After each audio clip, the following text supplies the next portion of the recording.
ಹೊಸಬಟ್ಟೆ ಎಲ್ಲಪ್ಪ ಅಳಿಯದೇ ಇದು. ಕೇಸರಿ ಅಲ್ಲ ಇದು, ಕೇಸರಿ ಅಲ್ಲ, ವೈಲೆಟ್ ಇದೆ. ನೀನು ಹಾಕೊಂಡಿದೆಯಲ್ಲ ಅದು ಕೇಸರಿ, ಅದು ಬಾದಾಮಿ ಕಲರ್. ಮಂತ್ರಿಗಳೇ, ಬಾದಾಮಿ ಕಲರ್. ಅಶೋಕ್ಗೆ ಒಂದು ಗೊತ್ತಿಲ್ಲ, ಬಟ್ಟೆ ಎಲ್ಲ ಮುಖ್ಯ, ಹಾಕೊಳ್ಳೋರು ಮುಖ್ಯ ಅಂತ. ಆಯ್ತಪ್ಪ. ಸುರೇಶ್ ಕುಮಾರ್ ಭಾಳ ಬುದ್ಧಿವಂತರು ಪಾಪ. ಅವರು ಬುದ್ಧಿನ ಒಂದೊಂದು ಸಾರಿ ಸರಿಯಾದ ದಾರಿನಲ್ಲಿ ಖರ್ಚು ಮಾಡ್ತಾ ಇಲ್ಲ, ಅದೇ ಬಂದಿರೋ ತಾಪತ್ರೆ. ಅದರ್ವೈಸ್ ಬುದ್ಧಿವಂತರಿಗೆ ನಿಮ್ಮಲ್ಲಿ BJPನಲ್ಲಿ ಅಷ್ಟೊಂದು ಸ್ಥಾನ ಇಲ್ಲ ಅಂತ ಹೇಳಿ ನಾನು ಅಂದ್ಕೊಂಡಿದ್ದೀನಿ. ಇಲ್ಲ ಇರುವ ಕೇಳಿ ಸರ್, ಈ ಪಾರ್ಟಿಯಿಂದನೇ ಬಂದಿರೋದಲ್ಲ, ಈ ಪಾರ್ಟಿಯಿಂದನೇ 6 ಸಲ MLA ಆಗಿದ್ದು, ಈ ಪಾರ್ಟಿಯಿಂದನೇ ಶಾಸಕ ಆಗಿದ್ದು, ಮಿನಿಸ್ಟರ್ ಆಗಿದ್ದು. ಈ ಪಾರ್ಟಿ ನನ್ನನ್ನ ನೋಡ್ಕೊಂಡಿರೋಷ್ಟು ಚೆನ್ನಾಗಿ, ನೀವು ಹಿಂದೆ ಇದ್ರಲ್ಲ, ಪಾರ್ಟಿ ನಿಮ್ಗೆ ನೋಡ್ಕೊಂಡಿದ್ದ ಚೆನ್ನಾಗಿರ್ತಾ ಇತ್ತು. ಮಂತ್ರಿಯಿಂದ ತೆಗೆದಾಕ್ಬಿಟ್ರಲ್ಲ ನಿಮಗೆ.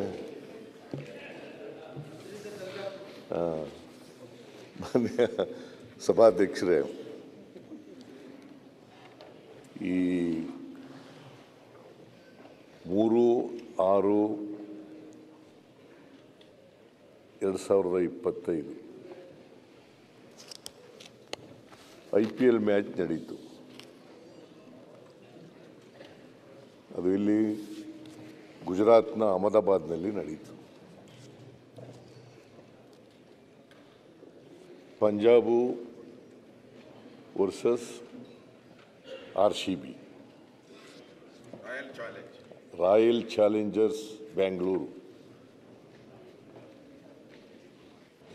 Royal Challengers Bangalore. ಅದ್ರ ಬಗ್ಗೆ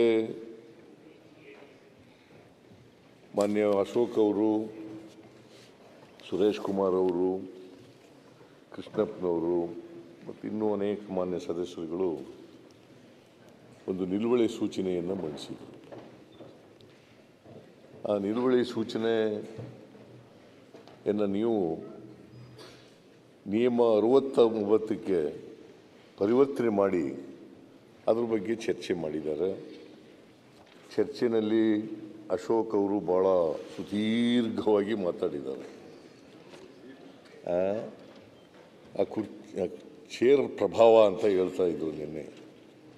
ನಾನು 3 ಗಂಟೆ 2.5 ಗಂಟೆ 2 ಗಂಟೆ ಹಿಂಗೆಲ್ಲ ಮಾತಾಡಿದ್ದೀನಿ. ಅದಕ್ಕೆ ಅವರು ಕೂಡ ಮಾತಾಡ್ತಾ ಇದ್ದಾರೆ. ಪಾಪ ಸಂತೋಷ, ಮಾತಾಡಲಿ. ವಿರೋಧ ಪಕ್ಷದ ನಾಯಕನಾಗಿ ನಮ್ಮದೇನು ಅಭ್ಯಂತರ ಇಲ್ಲ. ಆದರೆ ಮಾತನಾಡುವಾಗ ವಸ್ತುಸ್ಥಿತಿ ಆಧಾರವಾಗಿ ಇಟ್ಕೊಂಡು, ಫ್ಯಾಕ್ಟ್ಸ್ ಫಿಗರ್ಸ್ ಇಟ್ಕೊಂಡು ಮಾತಾಡೋದು. ಅದಕ್ಕೆ ಸುರೇಶ್ ಕುಮಾರ್ ಅವರು, ಅಶೋಕ್ ಅವರು ಮಾತಾಡಿದ್ದಾರೆ, ಸುರೇಶ್ ಕುಮಾರ್ ಅವರು ಮಾತಾಡಿದ್ದಾರೆ, ಕೃಷ್ಣಪ್ಪನು ಕೂಡ ಮಾತಾಡಿದರು, ಜ್ಞಾನೇಂದ್ರ ಕೂಡ ಮಾತಾಡಿದ್ರು ಅಂತ ಅನಿಸುತ್ತೆ.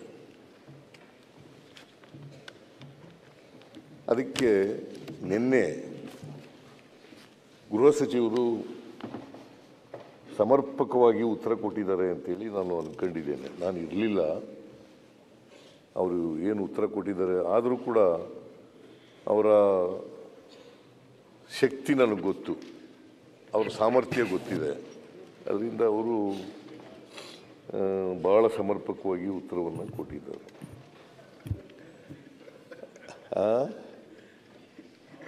ಏನಯ್ಯ ನಗ್ತಾ ಇದೆಯಾ?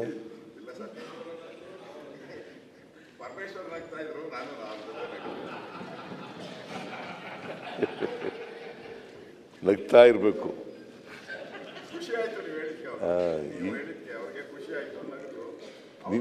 ನನಗೆ ಅವರು ಖುಷಿಯಾಗೋದಿರಲಿ, ನಿನಗೆ ಖುಷಿ ಆಯ್ತಲ್ಲ ಅನ್ನೋದು ಭಾಳ ಸಂತೋಷ ನನಗೆ.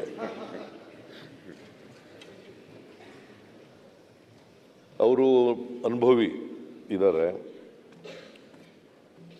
ಸೊ ಅವರ ಅನುಭವಕ್ಕಿಂತ ಮುಖ್ಯವಾಗಿ ಕಾಂಗ್ರೆಸ್ನ ಅಧ್ಯಕ್ಷರಾಗಿ 8 ವರ್ಷಗಳ ಕಾಲ ಕೆಲಸ ಮಾಡಿದ್ದಾರೆ. ಸೊ ಅವರು ಉತ್ತರ ಕೊಡುವಾಗ ಭಾಳ ಸಮಂಜಸವಾಗಿ, ಸಮರ್ಪಕವಾಗಿ, ನೀವು ಹೇಳಿರ್ತಕ್ಕಂಥ ಎಲ್ಲ ವಿಚಾರಗಳಿಗೂ ಕೂಡ ಉತ್ತರವನ್ನು ಕೊಟ್ಟಿದ್ದಾರೆ. ನನ್ನ ಭಾರನ ಕಡಿಮೆ ಮಾಡಿದ್ದಾರೆ. ನಾನು ಅದಕ್ಕೆ ಹೆಚ್ಚು ಮಾತನಾಡಲಿಕ್ಕೆ ಹೋಗಲ್ಲ. ಕೆಲವು ವಿಚಾರಗಳನ್ನು ಮಾತ್ರ ಹೇಳಲಿಕ್ಕೆ ಬಯಸ್ತಾ ಇದ್ದೇನೆ. ಯಾಕಂದರೆ ಅಶೋಕ್ ಅವರು ಭಾಷಣ ಮಾಡುವಾಗ ಪೂರ್ಣ ಕೂತಿದ್ದೆ, ಪೂರ್ಣ ಕೇಳಿದೆ. ಪ್ರಾರಂಭ ಮಾಡಿದಿಂದ ಕೊನೆಯವರೆಗೂ ಕೂಡ ಕೇಳಿದೆ. ಮತ್ತು ನಾನು ಒಂದೇ ಒಂದು ರಿಯಾಕ್ಷನ್ನು ಕೂಡ ಮಾಡಲಿಲ್ಲ. ನೀವು 4ನೇ ತಾರೀಕಿನಿಂದಲೇ ನಿಮ್ಮ ಭಾಷಣ ನೋಡಿದ ಮೇಲೆ 4ನೇ ತಾರೀಕಿನಿಂದೇ ತಯಾರಾಗಿದ್ರಿ ಅಂತ ಅನಿಸುತ್ತೆ. ಯಾಕೆ ನಗ್ತಾ ಇದೆಯಾ ಸುನೀಲ್? 4ನೇ ತಾರೀಕಿನಿಂದ ತಯಾರಾಗಿತ್ತು. ಆಮೇಲೆ ಸುರೇಶ್ ಕುಮಾರ್ ಅವರು ಮಾತನಾಡಿದ್ರು. ಅವರು ಒಳ್ಳೆ ಮಾತುಗಾರರು, ಅದರ ಬಗ್ಗೆ ಎರಡನೇ ಮಾತಿಲ್ಲ. ಈ ಶೇಕ್ಸ್ಪಿಯರ್ ನಾಟಕ ನೋಡಿದ್ದೀರಾ? ಶೇಕ್ಸ್ಪಿಯರು ಅವ್ರ ನಾಟಕದಲ್ಲಿ ಮಾರ್ಕ್ ಆಂಟೋನಿ ಅಂತ ಬರ್ತಾರೆ.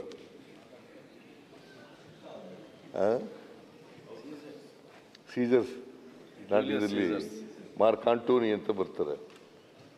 ಅವರು ಭಾಷಣದ ಮೂಲಕನೇ ದಂಗೆ ಹೇಳೋ ರೀತಿಯಲ್ಲಿ ಭಾಷಣ ಮಾಡ್ತಾರೆ. ಒಳ್ಳೆ ಮಾತುಗಾರರು ಇವರು ಕೂಡ. ಆಂಟೋನಿ ಅವರು, ಮಾರ್ಕ್ ಆಂಟೋನಿ, ಶೇಕ್ಸ್ಪಿಯರ್ ನಾಟಕದಲ್ಲಿ ಮಾರ್ಕ್ ಆಂಟೋನಿ, ಆ ಥರ ಅವರು ಕೂಡ ಮಾತಾಡಿದ್ದಾರೆ. ಕೃಷ್ಣಪ್ಪನವರು ಕೂಡ, ಅವರೆಲ್ಲೋ ಇಲ್ಲ, ಅವರು ಕೃಷ್ಣಪ್ಪನವರು ಕೂಡ ಮಾತಾಡಿದ್ದಾರೆ.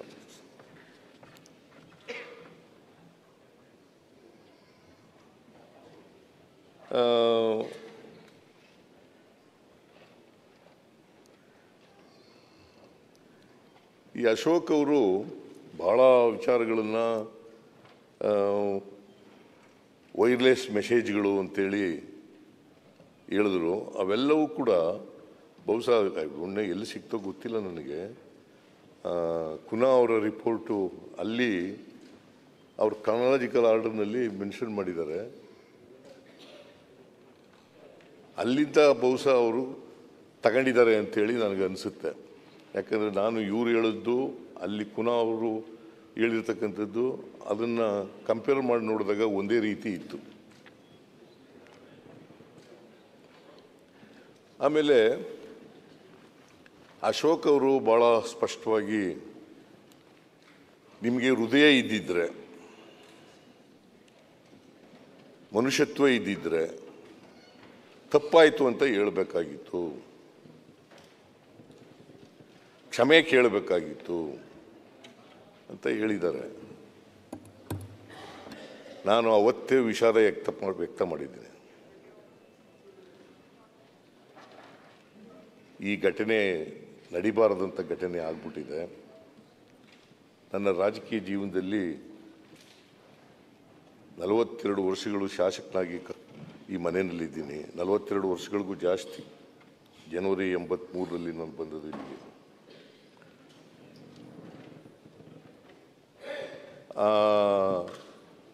83ರಿಂದ ಇವತ್ತಿನವರೆಗೆ ಇಂಥ ಘಟನೆ ನಡೆದೇ ಇರಲಿಲ್ಲ.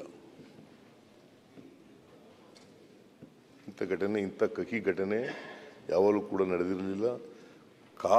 ಕಾಲು ತುಳಿತದಿಂದ 11 ಜನ ಸತ್ತಿರ್ತಕ್ಕಂಥದ್ದು, ಇಷ್ಟೊಂದು ಜನ ಸತ್ತಿರ್ತಕ್ಕಂಥದ್ದು ಕಾಲು ತುಳಿತದಿಂದ ನಾನು ನೋಡೇ ಇರಲಿಲ್ಲ.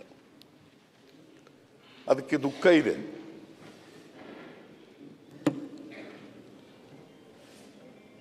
ನಾನು ದುಃಖ ಪಡ್ತಾ ಇದ್ದೀನಿ. ಅದಕ್ಕೋಸ್ಕರ ನಾನು ವಿಷಾದನೂ ಕೂಡ ವ್ಯಕ್ತ ಮಾಡಿದ್ದೀನಿ.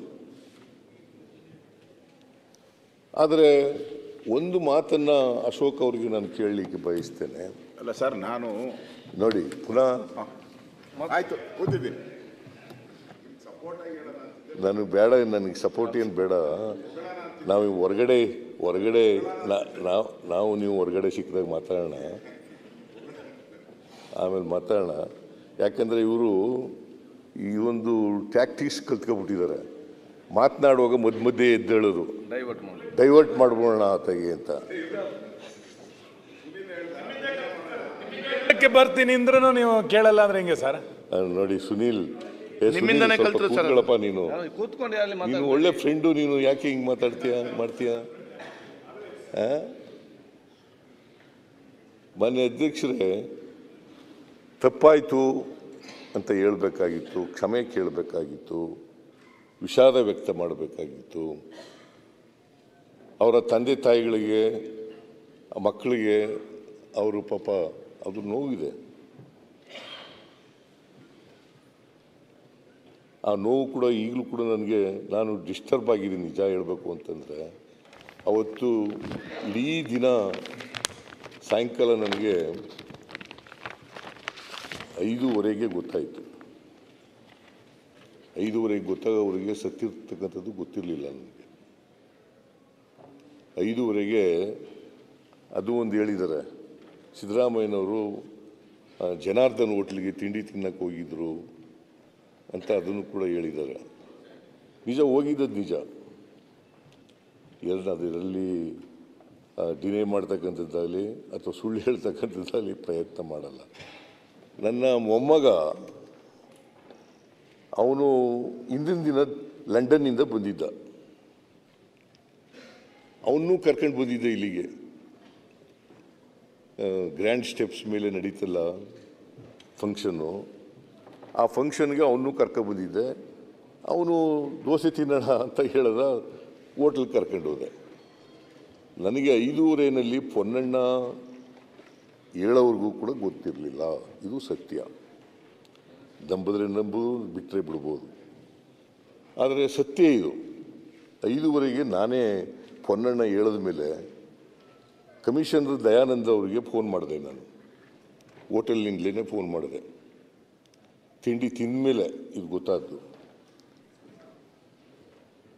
ದಯಾನಂದ ಅವರು ಫೋನ್ ಮಾಡಿದಾಗ ಒಬ್ಬರು ಸತ್ತಿದ್ದಾರೆ ಅಂತ ಹೇಳಿದ್ರು. ಅಷ್ಟೊತ್ತಿಗೆ ಆಗಲೇ 11 ಜನನೂ ಸತ್ತೋಗ್ಬಿಟ್ಟಿದ್ರು. 11 ಜನನೂ ಸತ್ತೋಗ್ಬಿಟ್ಟಿದ್ರು. ಆಮೇಲೆ ಭಾಳ ಚಿಕ್ಕ ವಯಸ್ಸಿನವರು, 13 ವರ್ಷದಿಂದ 29 ವರ್ಷದೊಳಗಡೆ ಇರ್ತಕ್ಕಂಥ ಅವರು 11 ಜನ. ಬಹುಶಃ ಭವಿಷ್ಯದಲ್ಲಿ ಏನಾಯ್ತಿದ್ರು ಗೊತ್ತಿಲ್ಲ. ಅವರು ಏನೇನು ಸಾಧನೆ ಮಾಡ್ತಾಯಿದ್ರು, ಏನು ಮಾಡ್ತಾಯಿದ್ರು ಗೊತ್ತಿಲ್ಲ ನನಗೆ. ಅಂಥವರು 13ರಿಂದ 19 ವರ್ಷದೊಳಗಡೆ ಸತ್ತೋಗ್ಬಿಟ್ಟಿದ್ದಾರೆ. ಅಲ್ಲ, 29 ವರ್ಷದೊಳಗಡೆ ಸತ್ತೋಗ್ಬಿಟ್ಟಿದ್ದಾರೆ. ಸೊ ಅದು ನನಗೆ ದುಃಖ. ಯಾರೇ ಆಗಲಿ, ಮನುಷ್ಯತ್ವ ಇರ್ತಕ್ಕಂಥವ್ರಿಗೆ, ಯಾರಿಗೆ ಮನುಷ್ಯತ್ವ ಇರ್ತಕ್ಕಂಥವ್ರಿಗೆ ಈ ದುಃಖ ಬಂದೇ ಬರ್ತದೆ. ಬರೀ ತಂದೆ ತಾಯಿಗೆ, ಅವರ ತಂದೆ ತಾಯಿಗಳಿಗಲ್ಲ, ಬೇರೆಯವ್ರಿಗೂ ದುಃಖ ಬರ್ತದೆ. ಯಾಕಂದರೆ ನಾನು ಅದಾದಮೇಲೆ 6:30ಗೆ ಗೊತ್ತಾದ ಮೇಲೆ ನಾನು ಪರಮೇಶ್ವರ್ ಅವರಿಗೆ ಫೋನ್ ಮಾಡಿದೆ. ಅವರು ಮನೆಗೆ ಹೋಗಿದ್ದರು. ಮನೆಗೆ ಈ ಥರ 11 ಜನ ಸತ್ತೋಗ್ಬಿಟ್ಟಿದ್ದಾರೆ, ಆಸ್ಪತ್ರೆಗೆ ಹೋಗೋಣ ಬರ್ರಿ ಅಂತ ಕರೆದೆ ನಾನು. ಇಮ್ಮಿಡಿಯೇಟಾಗಿ ತಕ್ಷಣ ಬಂದರು ಅವರು, ಪರಮೇಶ್ವರ್ ಅವರು. ನಾನು ಅವರು ಆಸ್ಪತ್ರೆಗೆ ಹೋದೋ. ಆಸ್ಪತ್ರೆಯಲ್ಲಿ ನೋಡಿ ಆ ಡೆಡ್ ಬಾಡಿಗಳನ್ನ ನೋಡಿ ಬಹಳ ದುಃಖ ಆಗೋಯ್ತು.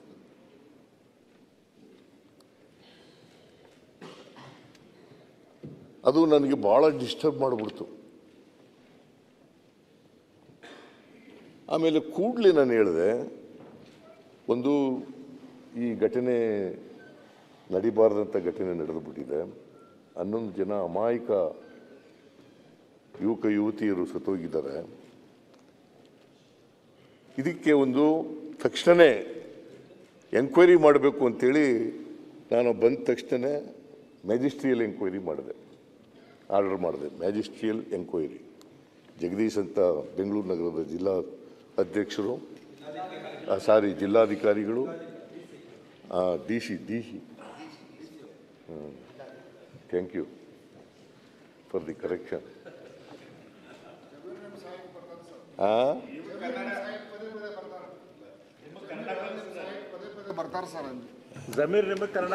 ನೀನು ಪತ್ಯ CC ಪಾಟೀಲ್ ಬರಲು ನೀನು ನನಗೆ ತೊಂದರೆ ಆದಾಗ ನಾನು ಸಹಾಯಕ್ಕೆ ಬರಲ್ವಾ?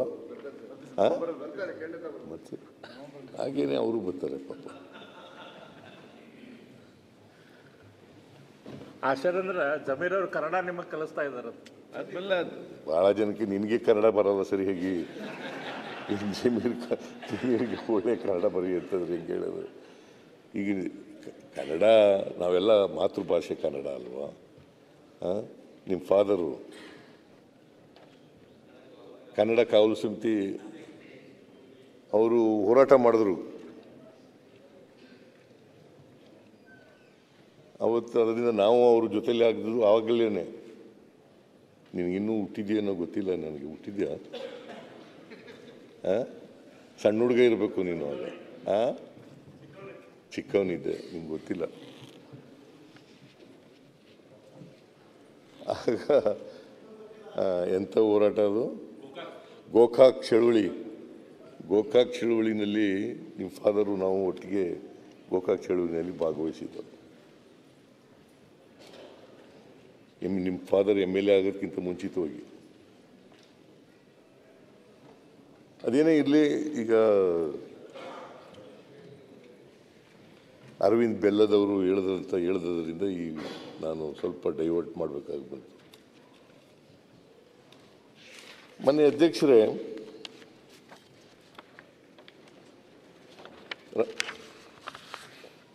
ಇವರು ಸುರೇಶ್ ಕುಮಾರ್ ಅವರು ಸರ್ಕಾರನ ಅಬೆಟ್ಟರ್ ಅಂತ ಕರೆದಿದ್ದಾರೆ. ನಾನು ಸರ್ಕಾರ ಅಬೆಟ್ಟರ್, ಈ ಸಾವಿಗೆ ಸರ್ಕಾರನೇ ಅಬೆಟ್ಟರ್ ಅಂತ ಕರೆದಿದ್ದಾರೆ. ನಾನು ಇದರ ಸದನದ ಸದಸ್ಯರಿಗೆ ಬಿಡ್ತೀನಿ, ನಾವು ಸರ್ಕಾರ ಅಬೆಟ್ಟರ ಅಲ್ವಾ ಅಂತ ಸಾರ್ವಜನಿಕವಾಗಿ ಬಿಡ್ತೀನಿ. ಯಾಕಂದರೆ ಜನ ತೀರ್ಮಾನ ಮಾಡಲಿ. 4ನೇ ತಾರೀಕು ಸಾಯಂಕಾಲ ಈ ಘಟನೆ ಆದಮೇಲೆ ಜಿಲ್ಲಾಧಿಕಾರಿ ಅಧ್ಯಕ್ಷತೆಯಲ್ಲಿ ಒಂದು ಮ್ಯಾಜಿಸ್ಟ್ರಿಯಲ್ ಎಂಕ್ವೈರಿಯನ್ನು ಆರ್ಡರ್ ಮಾಡಿದೆ. ಅದಾದಮೇಲೆ 5ನೇ ತಾರೀಕು ತನಿಖೆ ಇನ್ನೂ ಹೆಚ್ಚು ನಿಖರವಾಗಿ ಆಗಲಿ ಅನ್ನೋ ಕಾರಣಕ್ಕೋಸ್ಕರ ಹೈಕೋರ್ಟ್ನ ನಿವೃತ್ತ ನ್ಯಾಯಾಧೀಶ John Michael Cunha, retired high court judge, ಅವರ ಅಧ್ಯಕ್ಷತೆಯಲ್ಲಿ 1 ಮ್ಯಾನ್ ಕಮಿಷನನ್ನು ಅಪಾಯಿಂಟ್ ಮಾಡಿದೆ. 1 ಮ್ಯಾನ್ ಕಮಿಷನನ್ನು ಅಪಾಯಿಂಟ್ ಮಾಡಿದೆ. ಮ್ಯಾಜಿಸ್ಟ್ರೇಟ್ಗೆ, ಡಿಸ್ಟ್ರಿಕ್ಟ್ ಮ್ಯಾಜಿಸ್ಟ್ರೇಟ್ಗೆ 15 ದಿನದಲ್ಲಿ ವರದಿ ಕೊಡಬೇಕು ಅಂತ ಆದೇಶ ಮಾಡಿದ್ದು. ಮೈಕಲ್ ಕುನಾ ಅವರಿಗೆ 1 ತಿಂಗಳಲ್ಲಿ ವರದಿ ಕೊಡಿ ಅಂತೇಳಿ ಆದೇಶ ಮಾಡಿದ್ರು. ಇದು 5/6/2025 ಮಾಡಿದ್ರು.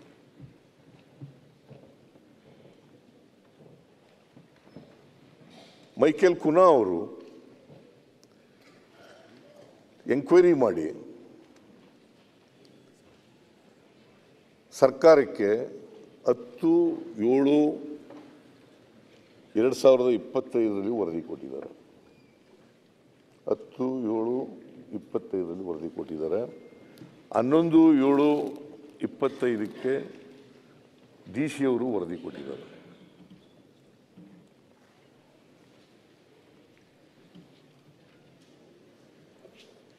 ನಾನು ಈ ಅಬೆಟ್ಟರ್ ಅಂತ ಹೇಳಿದ್ರಲ್ಲ, ಇದು ಏನು ಈ ಘಟನೆಗಳನ್ನೆಲ್ಲ ನೋಡ್ತಾ ಇದ್ದೆ. ಹಿಂದೆ ಎಲ್ಲ ಘಟನೆಗಳು ಏನೇನು ನಡೆದಿದ್ದಾವೆ ಆ ಘಟನೆಗಳನ್ನೆಲ್ಲ ನೋಡ್ತಾ ಇದ್ದೆ. ಆ ಘಟನೆಗಳನ್ನು ಸಂಭವಿಸಿದ ಸಾಮಾನ್ಯವಾಗಿ ಈ ಘಟನೆಗಳೆಲ್ಲ ನೋಡಿದ ಮೇಲೆ ನನಗನ್ನಿಸುತ್ತು 3 ಸಂದರ್ಭಗಳಲ್ಲಿ ಈ ಕಾಲ್ತುಳಿತಗಳಾಗಿರ್ತಕ್ಕಂಥ ಸಂದರ್ಭಗಳನ್ನು ನೋಡಿದೆ ನಾನು. ಒಂದು, ಈ ಧಾರ್ಮಿಕ ಸ್ಥಳಗಳಲ್ಲಿ ಜನಜಂಗುಳಿ ಸೇರ್ತಕ್ಕಂಥದ್ದು. ಅಲ್ಲಿ ಕಾಲು ತುಳಿತ ಆಗುತ್ತೆ. ಧಾರ್ಮಿಕ ಸ್ಥಳ. ಅದಕ್ಕೆ ಬಾಬಾ ಸಾಹೇಬ್ ಅಂಬೇಡ್ಕರ್ ಅವರು ಏನು ಹೇಳ್ತಾರೆ ಅಂತಂದರೆ, ಭಕ್ತಿ ಮತ್ತು ವ್ಯಕ್ತಿ ಆರಾಧನೆ ಎಂಬುದು ಈ ದೇಶದಲ್ಲಿ ಬಹಳ ಸುಲಭವಾಗಿ ಸಂಭವಿಸುವ ವಿಷಯ ಎಂದು ಬಾಬಾ ಸಾಹೇಬ್ ಅಂಬೇಡ್ಕರ್ ಅವರು ನವೆಂಬರ್ 25, 1949 ಭಾಷಣ ಮಾಡುವಾಗ ಕಾನ್ಸ್ಟಿಟ್ಯೂಂಟ್ ಅಸೆಂಬ್ಲಿಯಲ್ಲಿ ಹೇಳಿದರು.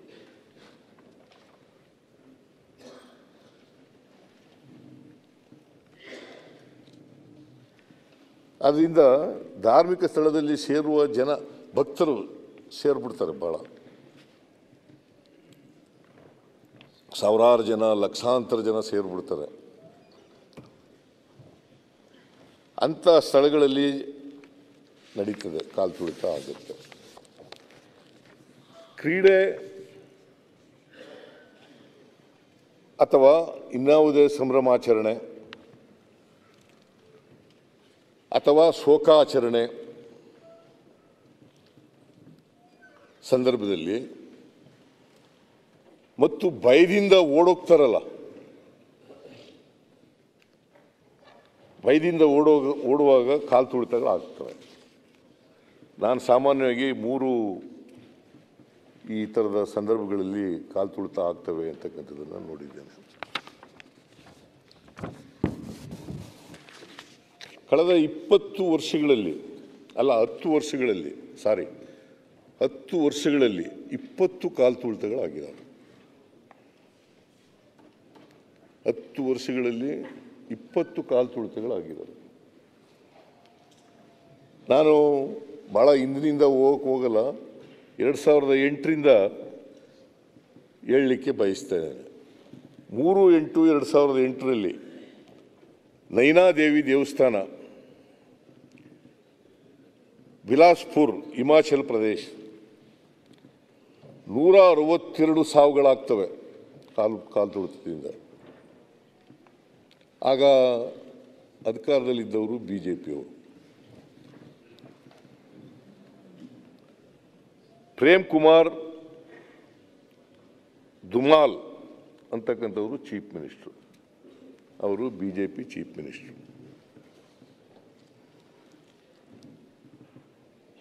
30/9/2008 ಚಾಮುಂಡದೇವಿ ದೇವಸ್ಥಾನ, ಜೋಧ್ಪುರ, ರಾಜಸ್ಥಾನ.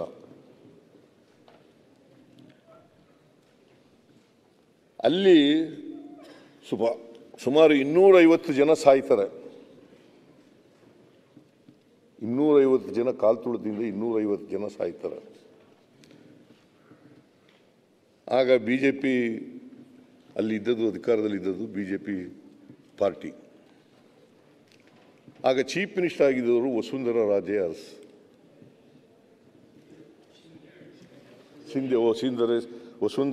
ರಾಜೇ ಸಿಂಧಿಯಾ ಅವರು ಇದ್ದರು ಚೀಫ್ ಮಿನಿಸ್ಟರ್ ಆಗಿ.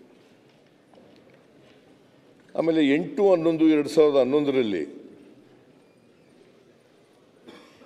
ಹರ್ಕಿ ಪೌರಿ ಘಾಟ್, ಹರಿದ್ವಾರ್, ಉತ್ತರಾಖಂಡ್, ಅಲ್ಲಿ ಕಾಲು ತುಳಿತ ಆಗುತ್ತೆ. 20 ಸಾವುಗಳಾಗ್ತವೆ. ಆಗ ಅಧಿಕಾರದಲ್ಲಿದ್ದವರು BJPಯವರು.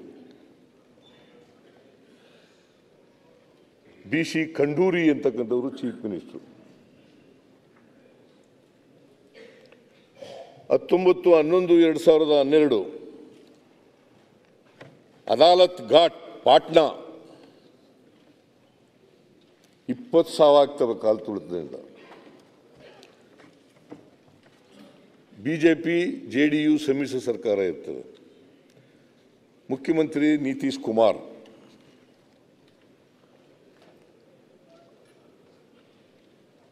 ಹದಿಮೂರು 10/10/2013 ರತ್ನಗರ್ ದೇವಸ್ಥಾನ, ಮಧ್ಯಪ್ರದೇಶ, 115 ಸಾವುಗಳಾಯ್ತವೆ. ಅವಾಗಲೂ ಅಧಿಕಾರದಲ್ಲಿದ್ದವರು BJP ಪಕ್ಷ.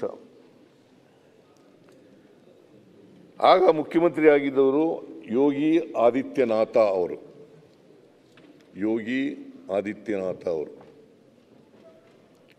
2021 ಹರಿದ್ವಾರದಲ್ಲಿ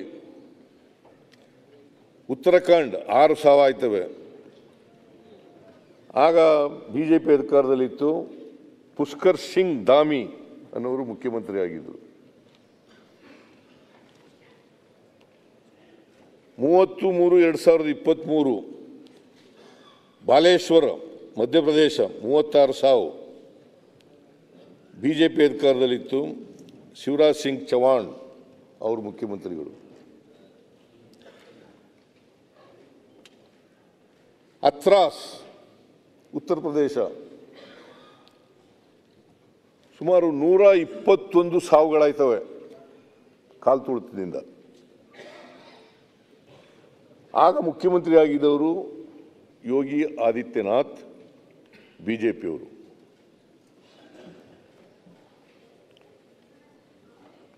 ಇತ್ತೀಚೆಗೆ ಜನವರಿನಲ್ಲಿ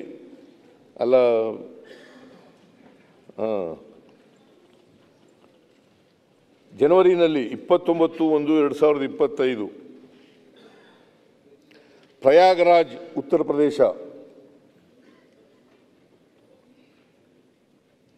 ಸುಮಾರು 39 ಜನ ಸಾಯ್ತಾರೆ. ಆಗ ಬಿಜೆಪಿ ಅಧಿಕಾರದಲ್ಲಿತ್ತು. ಈಗ ಜನವರಿನಲ್ಲಿ ಬಿಜೆಪಿ ಅಧಿಕಾರದಲ್ಲಿ ಉತ್ತರ ಪ್ರದೇಶದಲ್ಲಿ ಯೋಗಿ ಆದಿತ್ಯನಾಥ್ ಮುಖ್ಯಮಂತ್ರಿಯಾಗಿದ್ದರು.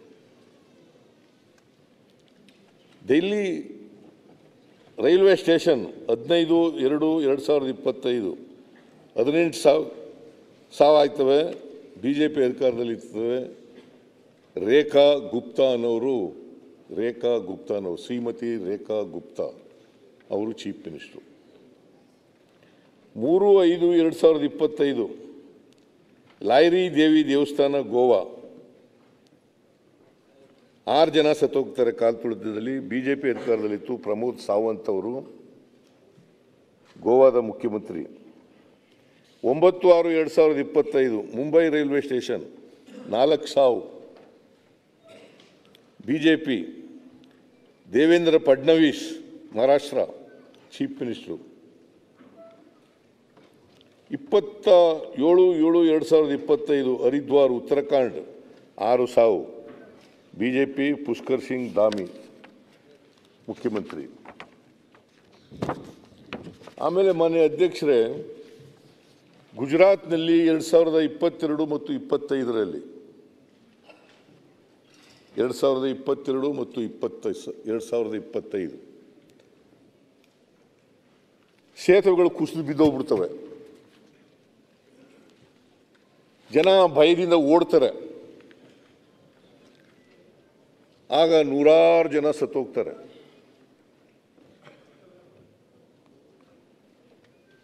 ಇದು ಭಾರತದಲ್ಲಿ ಆಗಿರ್ತಕ್ಕಂಥದ್ದನ್ನು ಕೆಲವು ಘಟನೆಗಳನ್ನು ಪ್ರಸ್ತಾಪ ಮಾಡಿದ್ದೀನಿ. ಇದು ಬರೀ ಭಾರತಕ್ಕೆ ಸೀಮಿತ ಅಲ್ಲ, ಜಗತ್ತಿನ ಬೇರೆ ಬೇರೆ ದೇಶಗಳಲ್ಲೂ ಕೂಡ ಕಾಲು ತುಳಿತ ಆಗಿದ್ದಾವೆ. ಜನರು ಸತ್ತಿದ್ದಾರೆ.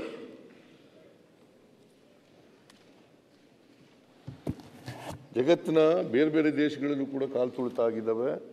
ಜನರು ಸತ್ತಿದ್ದಾರೆ. 1989ರಲ್ಲಿ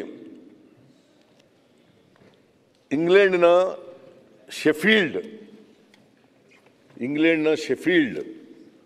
97 ಜನ ಮರಣ ಹೊಂದಿದರು. ಆಮೇಲೆ ಅಮೆರಿಕ 2013ರಲ್ಲಿ 3 ಜನ ಮರಣ ಹೊಂದ್ತಾರೆ ಕಾಲು ತುಳಿತದಿಂದ. 2022ರಲ್ಲಿ ಇಂಡೋನೇಷ್ಯಾದ ಫುಟ್ಬಾಲ್ ಸ್ಟೇಡಿಯಂನಲ್ಲಿ 174 ಜನ ಮರಣ ಹೊಂದ್ತಾರೆ. ಅಶೋಕ್ 170 ಇಂಡೋನೇಷ್ಯಾ ಮಾತಾಡಬೇಡ ಅಂತ ಹೇಳಿದ್ದಾರೆ. ಅವ್ರು ನಿಮ್ಮ ವಿವಿಧ ಸ್ನೇಹ ಇದೆಯಲ್ಲ, ಅದರಿಂದ ನಿಮ್ಮ ಸ್ನೇಹದ ಮೇಲೆ ಮಾತಾಡಿದ್ದಾರೆ ಅಷ್ಟೇ. ಅವ್ರಿಗಿಂತ ಜಾಸ್ತಿ ನೀವು ಸ್ನೇಹಿತರು. ಅದು ಸರಿ, ನನಗೆ ಒಳ್ಳೆ ಸ್ನೇಹಿತ ನೀನು ಅಂತರದ ಬಗ್ಗೆ ಎರಡನೇ ಮಾತಿಲ್ಲ. ಆದರೆ ಇಲ್ಲಿ ಅಸೆಂಬ್ಲಿನಲ್ಲಿರುವಾಗ ಒಂಥರ ಇರ್ತೀಯ, ಹೊರಗಡೆ ಇದ್ದಾಗ ಒಂಥರ ಇರ್ತೀಯ. ಅದೇ ಬಂದಿರೋ ತಾಪತ್ರಯ ನನಗೆ. ಅವಾಗ ನಿಮ್ಗೂ ಹೇಳಿದ್ರು ಹಂಗೆ ಸರ್, ಚೇರ್ ಮಹಿಮೆ ಅಂತ. ಅಲ್ಲಿ ಕೂತ್ಕೊಂಡಾಗ ಅವ್ರ ಹೆಂಗೆ ಆಡ್ತಾರೆ, ಆಚೆ ಬಂದಾಗ ಬೇರೆ ತರ ಮಾತಾಡ್ತಾರೆ. ಇಲ್ಲಿ ಕೂತ್ಕೊಂಡಾಗ ನಾವು ಹಂಗೆ, ನೀವು ಅಲ್ಲಿ ಕೂತ್ಕೊಂಡಾಗ ನೀವು ಹಾಗೆ. ಮಹಿಮೆ ಒಳಗೊಂದು ಹೊರಗೊಂದು. ಮಹಿಮೆ ಅನ್ನೋದಕ್ಕಿಂತ ಜವಾಬ್ದಾರಿ. ಕರೆಕ್ಟ್. ಜವಾಬ್ದಾರಿ. ಕೂತ್ಕೋ ಸುನಿಲ್, ಕೇಳಪ್ಪ ಮರಯ್ಯ. ಇವೆಲ್ಲ ನಿಮ್ಗೆ ಹೇಳಿಲ್ಲ ಅಂತ ನಾನು ಹೇಳ್ತಾ ಇದ್ದೀನಿ. ನೀವು ಹೇಳಿದ್ರೆ ನಾನು ಹೇಳ್ತಾನೆ ಇರಲಿಲ್ಲ. ನೀವು ಒಳಗೊಂದು ಹೊರಗೊಂದು ಸ್ನೇಹ ಇದೆ ಅಂದ್ರಲ್ಲ, ಸ್ವಲ್ಪ ವಿವರಣೆ ಕೊಡಿ ಅಂತ ಕಷ್ಟ. ಒಳಗೊಂದು ಸ್ನೇಹ ಹೊರಗೊಂದು ಸ್ನೇಹ ಒಬ್ಬನೇ ಸಿಕ್ಕು ಹೇಳ್ತೀನಿ.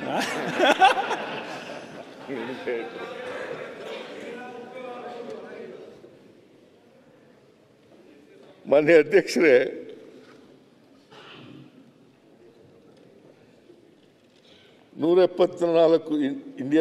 ಇದರಲ್ಲಿ ಇಂಡೋನೇಷ್ಯಾದಲ್ಲಿ ಫುಟ್ಬಾಲ್ ಸ್ಟೇಡಿಯಂನಲ್ಲಿ 174 ಜನ ಮೃತಪಡ್ತಾರೆ ಕಾಲು ತುಳಿತದಲ್ಲಿ. 2025 ಜೂನ್ನಲ್ಲಿ ಪ್ಯಾರಿಸ್ನಲ್ಲಿ 2 ಮರಣ ಆಗ್ತಾರೆ.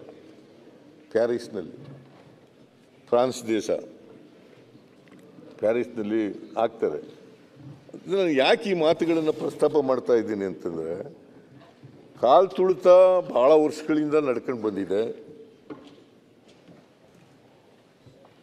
ನಮ್ಮ ದೇಶ ಅಷ್ಟೇ ಅಲ್ಲ, ನಮ್ಮ ರಾಜ್ಯ ಅಷ್ಟೇ ಅಲ್ಲ, ಬೇರೆ ರಾಜ್ಯಗಳಲ್ಲೂ ಕೂಡ ನಡೆದಿದೆ, ಜಗತ್ತಿನ ಬೇರೆ ಬೇರೆ ದೇಶಗಳಲ್ಲೂ ಕೂಡ ನಡೆದಿದೆ ಅಂತಕ್ಕಂಥ ವಿಷಯವನ್ನು ಸದನದ ಮುಂದೆ ಪ್ರಸ್ತಾಪ ಮಾಡಲಿಕ್ಕೋಸ್ಕರವಾಗಿ ಈ ವಿಚಾರನ ಹೇಳಲಿಕ್ಕೆ ಬಯಸ್ತಾ ಇದ್ದೇನೆ. ನಾನು ಸುರೇಶ್ ಕುಮಾರ್ ಅವ್ರನ್ನ ಭಾಳ ಓದ್ಕೊಂಡಿದ್ದಾರೆ, ಸೂಕ್ಷ್ಮಜ್ಞರು ಅಂತೆಲ್ಲ ಅಂದ್ಕೊಂಡಿದ್ದೆ. ಯಾಕೋ ಇವತ್ತು ಇದರಲ್ಲಿ ಈ ಪ್ರಕರಣದಲ್ಲಿ ಮಾತಾಡುವಾಗ ನಮ್ಮನ್ನೇ ಅಬೇಟರ್ ಅಂತ ಕರೆದುಬಿಟ್ಟಿದ್ದಾರೆ. ನನ್ನ ನಂಬಿಕೆ ಸುಳ್ಳಾಗಿದೆಯೋ ಸತ್ಯ ಆಗಿದೆಯೋ ಅಂಥದ್ದನ್ನು ಬಹುಶಃ ಅವರೇ ತೀರ್ಮಾನ ಮಾಡಬೇಕು ಅಂತಕ್ಕಂಥ ಮಾತುಗಳನ್ನು ಹೇಳಲಿಕ್ಕೆ ಬಯಸ್ತಾ ಇದ್ದೀನಿ. ಆದ್ದರಿಂದ ಮೊನ್ನೆ ಅಧ್ಯಕ್ಷರೇ, ಈ ಕಾಲು ತುಳಿತ ಅಂತಕ್ಕಂಥದ್ದು ಭಕ್ತಿ ಪ್ರಾರ್ಥನಾ ಮಂದಿರಗಳಲ್ಲಿ, ಆಮೇಲೆ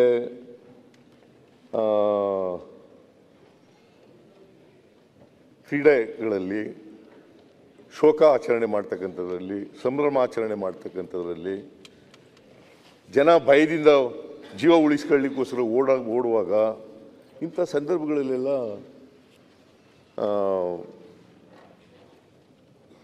ಈ ಕಾಲು ತುಳಿತಗಳು ಆಗ್ತವೆ. ಆಮೇಲೆ ಸುರೇಶ್ ಕುಮಾರ್ ಇನ್ನೊಂದು ಮಾತು ಹೇಳಿದ್ರು, ಸಮೂಹ ಸನ್ನಿ ಅಲ್ಲ, ಸಮೂಹ ಸನ್ನಿ, ಇಂಗ್ಲೀಷ್ನಲ್ಲಿ ಅದಕ್ಕೆ ಮಾಸ್ ಹಿಸ್ಟೀರಿಯಾ ಅಂತ ಕರೀತಾರೆ.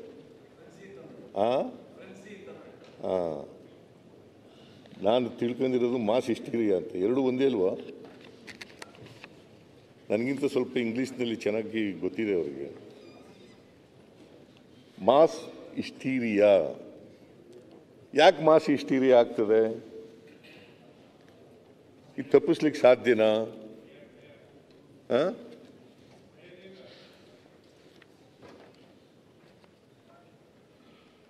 ಇದಕ್ಕೆ ತಪ್ಪಿಸ್ಬೇಕಾದ್ರೆ ಚಿಕಿತ್ಸೆಗಳೇನು? ಈಗ ನೋಡಿ, RCB ತಂಡ ಇದೆಯಲ್ಲ, 18 ವರ್ಷಗಳ ನಂತರ ಗೆದ್ದಿರೋದು. IPL ಪ್ರಾರಂಭ ಆಗಿ 18 ವರ್ಷ ಆಯಿತು. 18 ವರ್ಷಗಳ ನಂತರ ಗೆದ್ದಿದೆ. ಅದರಲ್ಲಿ ಬೆಂಗಳೂರಿನವರು ಒಬ್ಬರೋ ಇಬ್ಬರೋ ಇರಬೇಕು ಅಷ್ಟೇ.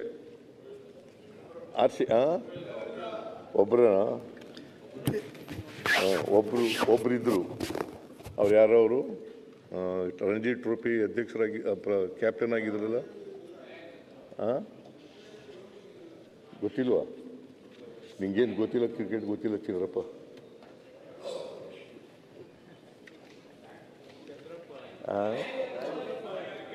Ranji Trophy captain.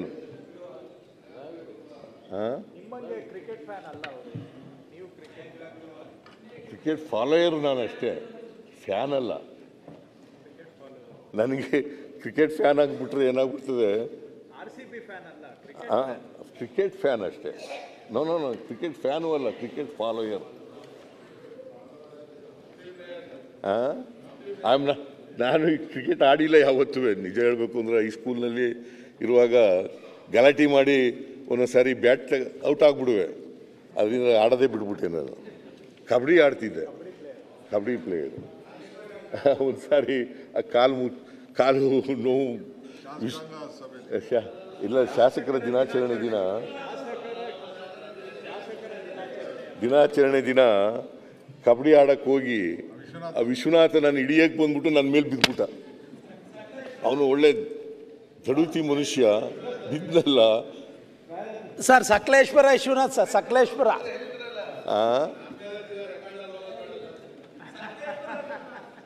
ಸಕಲೇಶ್ಪುರ.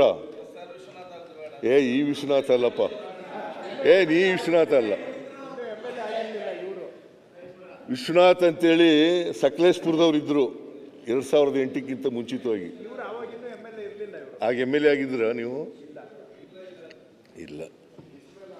ವಿಶ್ವನಾಥ್ ಅಂತೇಳಿ ಅವರು ರೈತ ಸಂಘದಲ್ಲಿದ್ದರು, ನನಗೂ ಪರಿಚಯ ಮೊದಲಿನಿಂದ ರೈತ ಸಂಘದಲ್ಲಿ. ಅವರು ಸ್ವಲ್ಪ ದಡುತಿಯಾಗಿದ್ದರು. ನನಗೆ 2 ಲಿಗಾಮೆಂಟ್ ಕಟ್ಟಾಗ್ಬಿಟ್ಟವು. ಒಂದು ಲಿಗಾಮೆಂಟು ಮಂಡಿನಲ್ಲಿ, ಇನ್ನೊಂದು ಮಂಡಿ ಕೆಳಗಡೆ. ಆ 2 ಲಿಗಾಮೆಂಟ್ಗಳು ಕಟ್ಟಾಗ್ಬಿಟ್ಟು ಸದ್ಯ ರಿಕವರ್ ಆಯಿತು ನನಗೆ. ಆಗ ಒಂದು ತಿಂಗಳು ಎಷ್ಟೋ ಇದರಲ್ಲಿದ್ದೆ. ಆಮೇಲೆ ತಿರುಗಾಡಕ್ಕಾಯ್ತಿರ್ಲಿಲ್ಲ. ಆಮೇಲೆ ಈ ಬಾಂಬೆಯವನು ಪಾಪ ಒಬ್ಬ ಆರ್ಥೋಪೆಡಿಕ್ ಡಾಕ್ಟ್ರು ಬಂದು ವಾಸಿ ಮಾಡಿಕೊಟ್ಟ. ಅವನ ಹೆಸರೇನೋ ಮರ್ತ್ಬಿಟ್ಟಿದ್ದೀನಿ ನಾನು, ಭಾಳ ವರ್ಷ ಆಯಿತು. 2005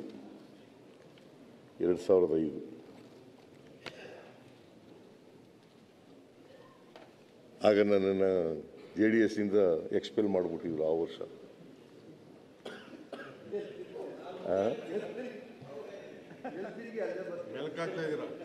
ಮೆಲ್ಕಾಗ್ತಾ ಇಲ್ಲಯ್ಯ, ಜ್ಞಾಪಕ ಮಾಡ್ಕೊತಾ ಇದ್ದೀನಿ. ನಾನು ಹುಬ್ಬಳ್ಳಿಗೆ ಹಂಗೆ ಕುಂತ್ಕೊಂಡೇ ಹೋಗಿದ್ದೆ. ಹುಬ್ಬಳ್ಳಿನಲ್ಲಿ ಅಹಿಂದ ಸಮಾವೇಶ ನಡೀತು, ಅದಕ್ಕೆ ಕುಂತ್ಕೊಂಡೇ ಹೋಗಿದ್ದೆ. ಕುಂತ್ಕೊಂಡು ಹೋಗಿ ಅದನ್ನು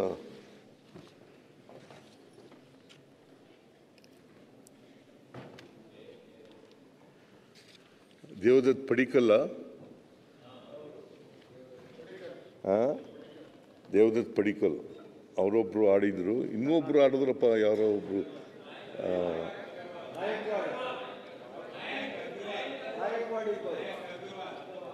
ಅಗರ್ವಾಲ್. ಕರೆಕ್ಟ್ ಅಗರ್ವಾಲ್. 2 ಜನ ಕರ್ನಾಟಕದವರು ಆಡಿದರು. ಅವರು ಎಲ್ಲ ಮ್ಯಾಚ್ಗಳನ್ನು ಆಡಲಿಲ್ಲ, ಕೆಲವು ಮ್ಯಾಚ್ಗಳನ್ನು ಆಡಿದರು. ಆದರೆ ಕೊಹ್ಲಿ ಎಲ್ಲ ಮ್ಯಾಚ್ಗಳಲ್ಲೂ ಆಡಿದರು.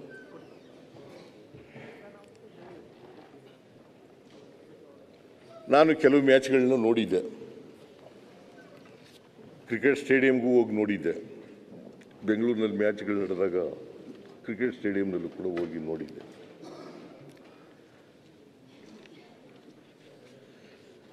ಅದರಿಂದ ಮಾನ್ಯ ಅಧ್ಯಕ್ಷರೇ, ಮಾಸ್ ಹಿಸ್ಟೀರಿಯಾ ಬಗ್ಗೆ ಮಾತಾಡ್ತಾ ಇದ್ದೆ.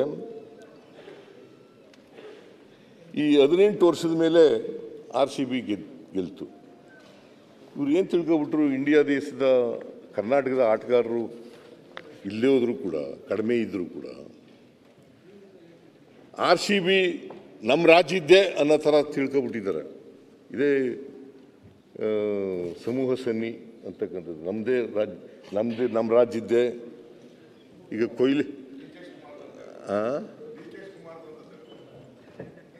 ಈಗ ನಿಂದು ಯಾಕಾಗಬಾರ್ದು?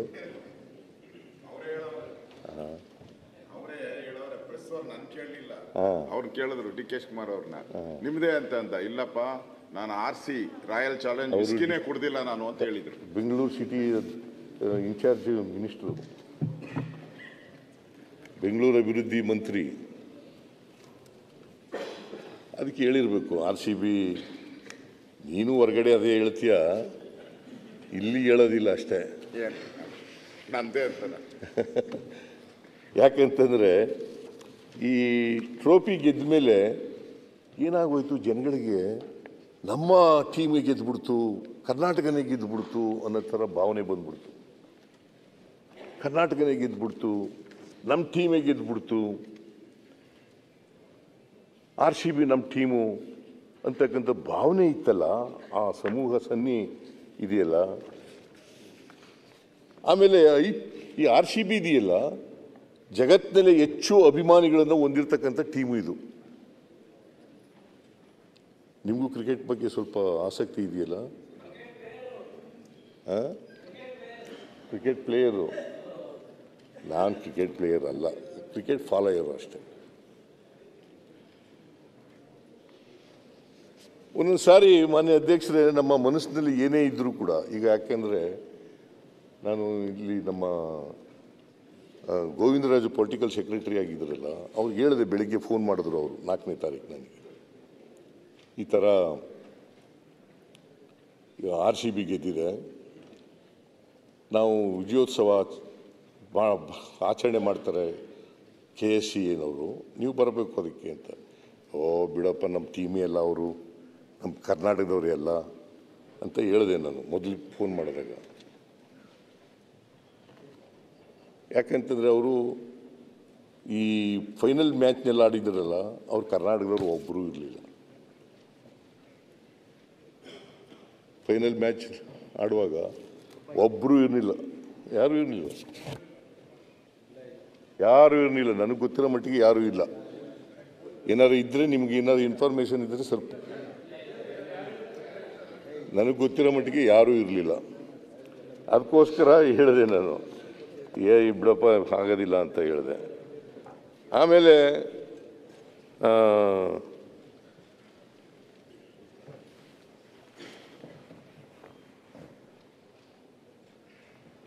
ಬೆಂಗಳೂರಿನ ಅಸ್ಮಿತೆ ಅಂತ ತಿಳ್ಕೊಬಿಟ್ಟಿದ್ದಾರೆ ಈ ಟೀಮನ್ನು, RCB ಟೀಮನ್ನು, ಬೆಂಗಳೂರಿನ ಅಸ್ಮಿತೆ.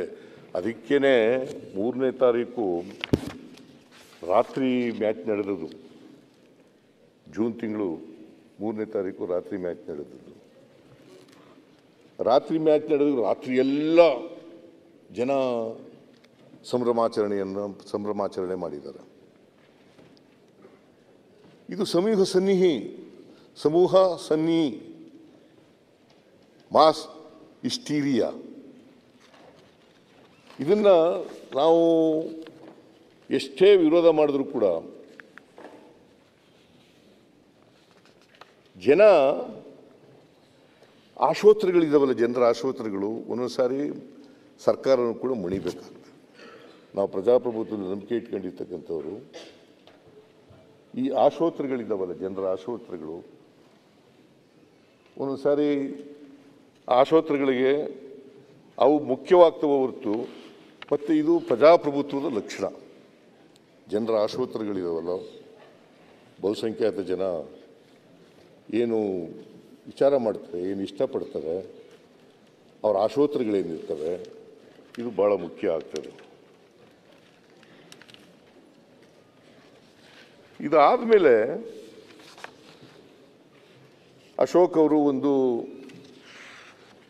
ಪ್ರಜಾವಾಣಿ ಎಡಿಟೋರಿಯಲ್ 5ನೇ ತಾರೀಕಂದು, 4ನೇ ತಾರೀಕು ನಡೀತು, ಕಾಲು ತುಳಿತ ಆಯಿತು, 11 ಜನ ಸತ್ತೋದ್ರು. ಆಗ ಪ್ರಜಾವಾಣಿ ಪತ್ರಿಕೆಯವರು ಒಂದು ಎಡಿಟೋರಿಯಲ್ ಬರೀತಾರೆ. ಆ ಎಡಿಟೋರಿಯಲ್ನಲ್ಲಿ ಅಶೋಕ ಅವರು ಅದೇ ಅದರಲ್ಲಿ ಏನು ಹೇಳಿದ್ವಿ, ಸೆಲೆಕ್ಟೆಡ್ ಆಗಿ ಹೇಳಿದ್ದೀವಿ ನಾವು ಅಲ್ವಾ, ಎಲ್ಲನೂ ಪೂರ ಹೇಳಿಲ್ಲ. ನಾನೆಲ್ಲಪ್ಪ, ನೀನು ಹೇಳಿದ್ರೆ ಚೆನ್ನಾಗಿರ್ತಿತ್ತು, ನೀನೇ ಹೇಳಿದರೆ, ಯಾಕೆಂದರೆ ರೆಫರ್ ಮಾಡಿದವ್ರು ನೀವು ಅಲ್ವಾ. ನನ್ನ ಹತ್ರನೂ ಇದೆ, ಬೇಡ, ನನ್ನ ಹತ್ರನೇ ಇದೆ, ನಾನೇ ಓದ್ಬಿಡ್ತೀನಿ ಬೇಕಾದ್ರೆ.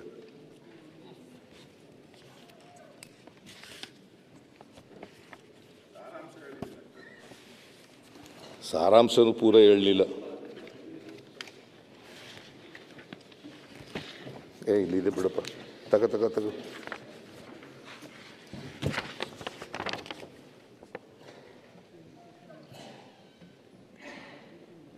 ಓದ್ಲಾ?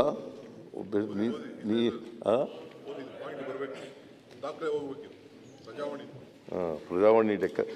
ಪ್ರಜಾವಾಣಿನಲ್ಲಿ ಎಡಿಟೋರಿಯಲ್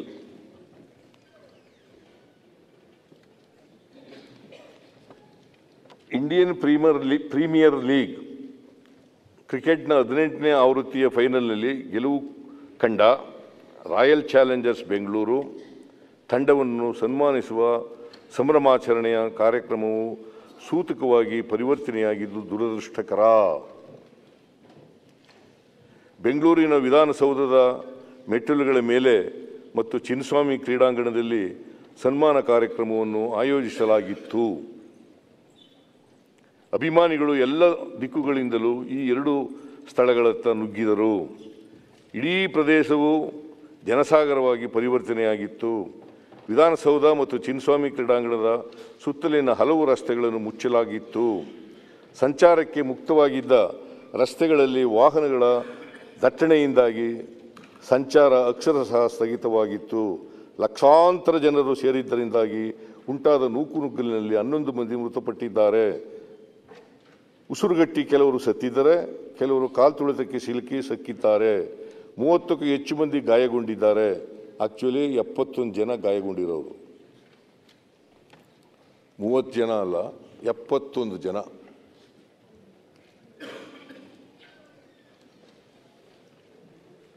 ಮೃತರಲ್ಲಿ ಮಕ್ಕಳು, ಯುವಕ ಯುವತಿಯರು ಇದ್ದಾರೆ. ಕರ್ನಾಟಕ ಅದರಲ್ಲೂ ವಿಶೇಷವಾಗಿ ಬೆಂಗಳೂರಿನ ಮಟ್ಟಿಗೆ ಇಂದು ಇತ್ತೀಚಿನ ವರ್ಷಗಳಲ್ಲಿ ಕಂಡು ಕೇಳರಿಯದಂತಹ ದುರಂತ. ಈ ಪ್ರದೇಶದ ಸುತ್ತಮುತ್ತ ಸಂಚರಿಸುವ ಮೆಟ್ರೋ ರೈಲಿನಲ್ಲಿ ಕೂಡ ವಿಪರೀತ ಜನದಟ್ಟಣೆಯಾಗಿ ಅಪಾಯಕಾರಿ ಸನ್ನಿವೇಶ ಸೃಷ್ಟಿಯಾಗಿತ್ತು. ಕೆಲವು ನಿಲ್ದಾಣಗಳನ್ನು ಕೆಲವೊತ್ತು ಬಂದ್ ಮಾಡಿ ದಟ್ಟಣೆ ನಿಯಂತ್ರಿಸಲು ಪ್ರಯತ್ನಿಸಿದರೂ ಅದಕ್ಕೆ ಹೆಚ್ಚಿನ ಫಲ ಸಿಗಲಿಲ್ಲ. ಹಿಂದಿರುಗಲು ಬಯಸಿದ ಜನರಿಗೂ ಯಾವುದೇ ವಾಹನ ವ್ಯವಸ್ಥೆ ಇಲ್ಲದೆ ಸಂಕಟ ಪಡುವಂತಾಯಿತು. ಕರ್ನಾಟಕ ಸರ್ಕಾರ ಮತ್ತು RCB ತಂಡದ ಮಾಲೀಕರು ಮತ್ತು ನಿರ್ವಾಹಕರ ಕಡೆಯಿಂದ ಆಗಿರುವ ಹಲವು ಲೋಪಗಳು ಈ ದುರಂತಕ್ಕೆ ಕಾರಣ. ಗುಪ್ತಚರ ವ್ಯವಸ್ಥೆ ಮತ್ತು ಪೊಲೀಸ್ ಇಲಾಖೆಯ ವೈಫಲ್ಯ ಎದ್ದು ಕಾಣುವಂತಿದೆ. ವಿಧಾನಸೌಧದಿಂದ ಕ್ರೀಡಾಂಗಣದವರೆಗೆ ತೆರೆದ ಬಸ್ನಲ್ಲಿ ನಿರಾಕರಿಸುವ ಮೂಲಕ ಪೊಲೀಸರು ಒಂದಷ್ಟು ಎಚ್ಚರಿಕೆಯನ್ನು ತೋರಿದ್ದಾರೆ. ಮೆರವಣಿಗೆ ಅನುಮತಿ ನಿರಾಕರಿಸಿದ್ದಕ್ಕಾಗಿ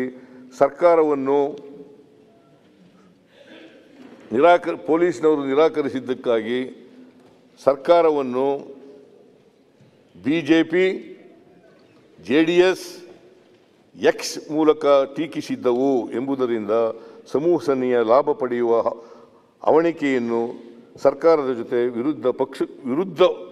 ವಿರೋಧ ಪಕ್ಷಗಳು ಮಾಡಿದ್ದವು ಎಂದು ಮನದಟ್ಟಾಗುತ್ತದೆ. This is the relevant.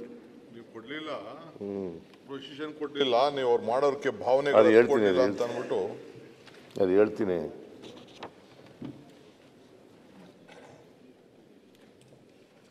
ಅಹಮದಾಬಾದ್ನಲ್ಲಿ ಮಂಗಳವಾರ ರಾತ್ರಿಯಷ್ಟೇ IPL ಪಂದ್ಯ ನಡೆದಿತ್ತು.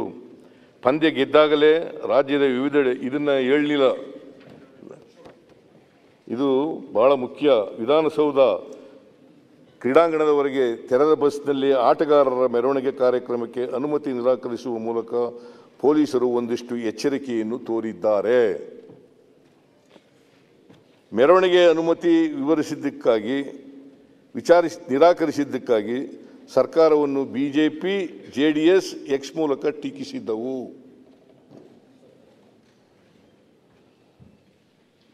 ಎಂಬುದರಿಂದ ಸಮೂಹಸನ್ನಿಯ ಲಾಭ ಪಡೆಯುವ ಅವಣಿಕೆಯನ್ನು ಸರ್ಕಾರದ ಜೊತೆಗೆ ವಿರೋಧ ಪಕ್ಷಗಳೂ ಮಾಡಿದ್ದವು ಎಂಬುದನ್ನು ಮನದಟ್ಟಾಗುತ್ತದೆ. ಅಹಮದಾಬಾದ್ನಲ್ಲಿ ಮಂಗಳವಾರ ರಾತ್ರಿಯಷ್ಟೇ IPL ಫೈನಲ್ ಪಂದ್ಯ ನಡೆದಿತ್ತು. ಪಂದ್ಯ ಗೆದ್ದಾಗಲೇ ರಾಜ್ಯದ ವಿವಿಧೆಡೆ ಅನಿಯಂತ್ರಿತ ರೀತಿಯಲ್ಲಿ ಸಂಭ್ರಮಾಚರಣೆಯಲ್ಲಿ ಕುಸಿದು ಬಿದ್ದು ಕೆಲವೆಡೆ ಒಂದಿಬ್ಬರು ಮೃತಪಟ್ಟ ವರದಿಗಳಿವೆ. ಬೈಕ್ನಲ್ಲಿ ಸವಾರಿ ಮಾಡುತ್ತಾ ಸಂಭ್ರಮಿಸಿದ ಒಬ್ಬರು ಅಪಘಾತವಾಗಿ ಶಿವಮೊಗ್ಗದಲ್ಲಿ ಸತ್ತಿದ್ದಾರೆ. ಬೆಂಗಳೂರು ನಗರದಲ್ಲಂತೂ ಬೆಳಗಿನ ಜಾವದವರೆಗೂ ಕೆಲವರು ಬೀದಿಗಳಲ್ಲಿ ಅಡ್ಡಾಡುತ್ತಾ ಕಾನೂನು ಸುವ್ಯವಸ್ಥೆ ಸಮಸ್ಯೆ ಸೃಷ್ಟಿಸಿದರು. ಹಲವೆಡೆ ಲಘು ಲಾಠಿ ಪ್ರಹಾರ ಮಾಡಿ ಪೊಲೀಸರು ಜನರನ್ನು ಚದುರಿಸಿದ್ದರು. ಇಂಥ ಸನ್ನಿವೇಶದಲ್ಲಿ ಬುಧವಾರ ಬೆಳಿಗ್ಗೆಯೇ 2 ಕಡೆ ಸನ್ಮಾನ ಆಯೋಜಿಸಿದ ಘೋಷಣೆ ಮಾಡಲಾಯಿತು. ಜನರನ್ನು ನಿಯಂತ್ರಿಸಲು ಆಗಲು 2 ನಿಲುಗಡೆಗೆ ಯಾವುದೇ ವ್ಯವಸ್ಥೆ ಇರಲಿಲ್ಲ. ಜನರ ಅಭಿಮಾನದ ಲಾಭ ಪಡೆಯುವ ತರಾತುರಿ ಎದ್ದು ಕಾಣುತ್ತಿತ್ತು. ಅಭಿಮಾನವು ಸಮೂಹ ಸನ್ನಿಯಾಗಿ ಮಾರ್ಪಡುವಂತಾಯಿತು. ಮಂಗಳವಾರ ರಾತ್ರಿ ಇಡೀ ಜನರನ್ನು ನಿಯಂತ್ರಿಸಿ ಹೈರಾಣಾಗಿದ್ದ ಪೊಲೀಸರು ಬುಧವಾರ ಸೇರಿದ್ದ ಅಪಾರ ಜನಸ್ತೋಮದ ಎದುರು ಮೂಕ ಪ್ರೇಕ್ಷಕರಂತೆ ನಿಲ್ಲಬೇಕಾಯಿತು. ಈ ಎಲ್ಲದರ ಹೊಣೆಯನ್ನು ಮುಖ್ಯಮಂತ್ರಿ ಸಿದ್ದರಾಮಯ್ಯ, BPL ತಂಡದ ಬಾವುಟ ಬೀಸುತ್ತಾ ಅತ್ಯುತ್ಸಾಹ ತೋರಿದ್ದ ಉಪಮುಖ್ಯಮಂತ್ರಿ DK ಶಿವಕುಮಾರ್, ಗೃಹ ಸಚಿವ G. ಪರಮೇಶ್ವರ್ ಅವರೇ ಹೊರಬೇಕಾಗುತ್ತದೆ. ಬ್ರಿಟನ್ನ ಮದ್ಯ ತಯಾರಿಕಾ ಕಂಪನಿ ಡಿಯಾಜಿಯೋ RCB ತಂಡದ ಮಾಲೀಕತ್ವ ಹೊಂದಿದೆ. ಈ ಕಂಪನಿಯ ಭಾರತದಲ್ಲಿರುವ ಘಟಕವಾದ ಯುನೈಟೆಡ್ ಸ್ಪಿರಿಟ್ಸ್ ತಂಡದ ನಿರ್ವಹಣೆ ನೋಡಿಕೊಳ್ಳುತ್ತದೆ. IPL ಎಂಬುದು ಸಂಪೂರ್ಣವಾಗಿ ಮನರಂಜನೆ ಮತ್ತು ವಾಣಿಜ್ಯ ಉದ್ದೇಶವನ್ನು ಹೊಂದಿದೆ. ಹಾಗಿದ್ದರೂ ತಂಡದ ಜೊತೆಗೆ ಜನ ಹೊಂದಿರುವ ಅಭಿಮಾನಕ್ಕೆ ಸ್ಪಂದಿಸಿ ಸರ್ಕಾರವು ಸನ್ಮಾನ ಕಾರ್ಯಕ್ರಮ ಆಯೋಜಿಸಿದ್ದು ಎಷ್ಟು ಸರಿ ಎಂಬ ಪ್ರಶ್ನೆ ಇದೆ. ವಿಧಾನಸೌಧದಲ್ಲಿ ಸನ್ಮಾನ ಕಾರ್ಯಕ್ರಮ ಪಡೆಯುತ್ತಿದ್ದಾಗಲೇ ಚಿನ್ನಸ್ವಾಮಿ ಕ್ರೀಡಾಂಗಣದ ಹೊರಭಾಗದಲ್ಲಿ ಕಾಲ್ತುಳಿತ ನಡೆದು ಕೆಲವರು ಮೃತಪಟ್ಟ ಸುದ್ದಿ ಬಂದಿತ್ತು. ಹಾಗಿದ್ದರೂ ರಾಜ್ಯಪಾಲರು, ಮುಖ್ಯಮಂತ್ರಿ, ಉಪಮುಖ್ಯಮಂತ್ರಿ, ಗೃಹ ಸಚಿವ ಮತ್ತು ಇತರ ಸಚಿವರು ಹಾಜರಿದ್ದು ಕಾರ್ಯಕ್ರಮವನ್ನು ಮುಂದುವರಿಸಿದ್ದಾರೆ. ಇದು ಸಂವೇದನೆಯೇ ಇಲ್ಲದ ನಡವಳಿಕೆ. 11 ಮಂದಿ ಸತ್ತಿದ್ದಾರೆ ಎಂಬುದು ಗೊತ್ತಾದ ಬಳಿಕವೂ ಚಿನ್ನಸ್ವಾಮಿ ಕ್ರೀಡಾಂಗಣದಲ್ಲಿ ಸನ್ಮಾನ್ಯ ಕಾರ್ಯಕ್ರಮ ನಡೆದಿತ್ತು. ಮಾನ್ಯ ಅಧ್ಯಕ್ಷರೇ, ನಾನು 4:15ಗೆ ಓದೆ. ನಾನು ಓದಿದ್ದು ಬೇರೆ, ನೀವು ಓದಿದ್ದು ಬೇರೆ. ಇಲ್ಲ, ನೀವು ಓದಿದ್ನು ಓದ್ದೆ. ನಾನು ನಾನು ಓದಿದ್ದು ಬೇರೆ, ನೀವು ನಾವು ಜವಾಬ್ದಾರರು ಅಂತ ಹೇಳೋದು ನಾನು ಓದ್ದಲ್ಲ. ಪ್ರಜಾವಾಣಿ ಓದ್ದೆ. ನಾನು ಇದು ಪ್ರಜಾವಾಣಿ ಇದೆ. ನಾನು ಪ್ರಜಾವಾಣಿ ಬರ್ತದ. ಇದು 5ನೇ ತಾರೀಕಲ್ಲ, ಇದು 5ನೇ ತಾರೀಕು, ಇದು 21. ಬೇರೆ ಬೇರೆದು ಓದಿರೋದು. ನೀವು ಬೇರೆ ಓದಿದ್ದೀರಿ. ಇದು 5ನೇ ತಾರೀಕು ಎಡಿಟೋರಿಯಲ್ ಬರೆದಿದ್ದಾರೆ. ಅಲ್ಲ, ನಾನು ಇದನ್ನೇ ಪ್ರಜಾವಾಣಿದು ನಾನು ಓದಿದ್ದೀನಿ. ಆಯ್ತಪ್ಪ, ಇದು 5ನೇ ತಾರೀಕು ಅಲ್ಲ, ಎಡಿಟೋರಿಯಲ್ 5ನೇ ತಾರೀಕು ಸರಿಯಾಗಿ ಓದಿ. ಅವರು ಮುಖ್ಯಮಂತ್ರಿ ಏನಾದ್ರು, ನೀನು ಯಾವ್ದಾವ್ದು ಬೇಕೋ ಸೆಲೆಕ್ಟ್ ಮಾಡ್ಕೊಂಡು ಪ್ಯಾರಾ ಓದಿದ್ಯಾ ಅಂದ್ರು. ನಾನಿಲ್ಲ, ಪೂರ್ತಿ ಇದೆ ಇದರಲ್ಲಿ. ಓದು ಅಂದ್ರೆ ಓದ್ತೀನಿ, ಬೇಡ ಅಂದ್ರೆ ಬೇಡ. ಬೇಡ. ಈಗ ನಾನು ಓದಿರೋದು ಪ್ರಜಾವಾಣಿ ಎಡಿಟೋರಿಯಲ್ಲೇ. ಅವ್ರಿಗೆ ಗೊತ್ತಿಲ್ಲ ನಾನು 21ನೇ ತಾರೀಕು ಎಡಿಟೋರಿಯಲ್ ಓದಿಲ್ಲ. ಕೊಡಪ್ಪ, ಕೊಡಿ ಮುಖ್ಯಮಂತ್ರಿ ಕೊಡಿ. ಇದು ಕೊಡಮ್ಮ.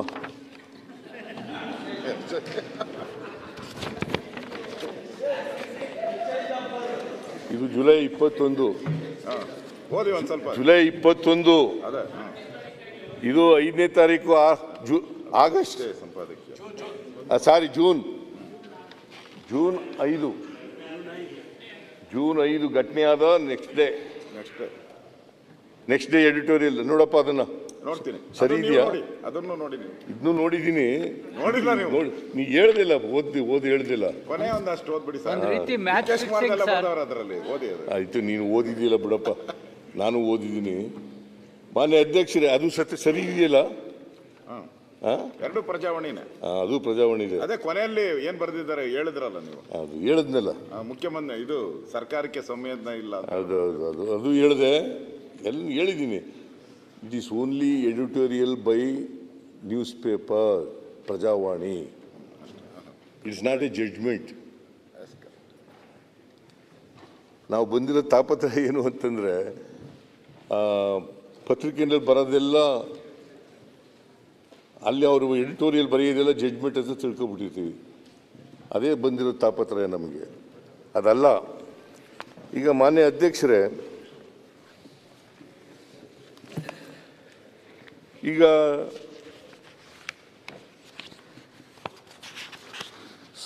ಸಮೂಹ ಸನ್ನಿ ಸಂಬಂಧಪಟ್ಟಂತೆ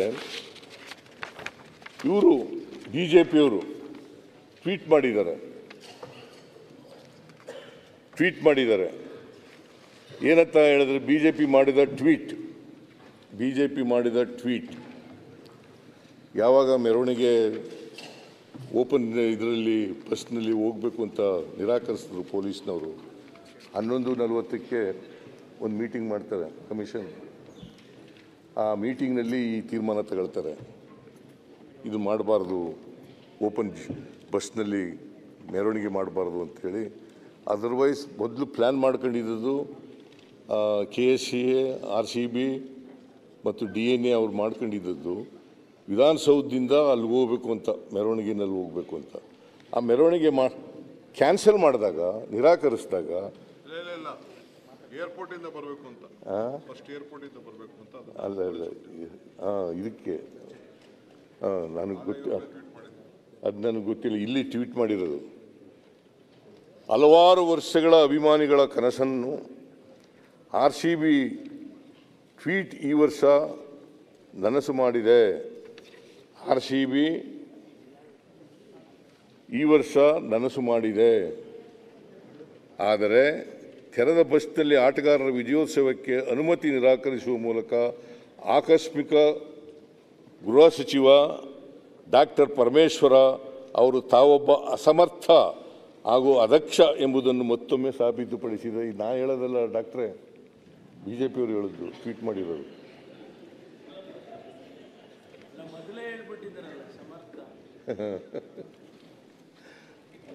BJPಯವರು ಟ್ವೀಟ್ ಮಾಡಿರೋದು. ಇದನ್ನು ಇನ್ನೂ ಅಲ್ಗಳಿತೀರೋ ಅಡ್ಮಿಟ್ ಮಾಡ್ಕೋತೀರೋ ಗೊತ್ತಿಲ್ಲ ನನಗೆ. ಇಲ್ಲಿ ಬಿಡಪ್ಪ, ಇಲ್ಲೇ ಇದೆ.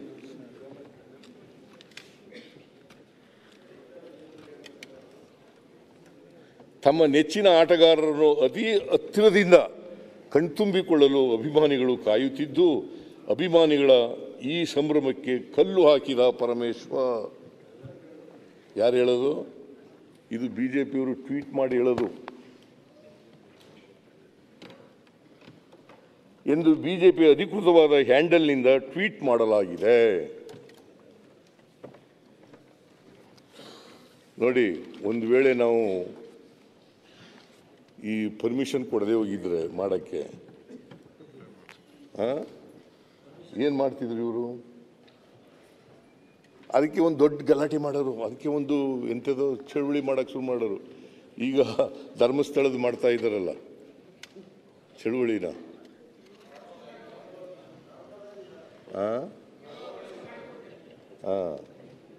ಇದು ಧರ್ಮಸ್ಥಳದ ಹೆಗ್ಡೆಯವರೇ ಸ್ವಾಗತ ಮಾಡಿದ್ದಾರೆ. ಇವ್ರು ಹಿಡ್ಕೊಬಿಡೋದಿಲ್ಲ, ಅಲ್ಲಾಡ್ತಾ ಇದ್ದಾರೆ.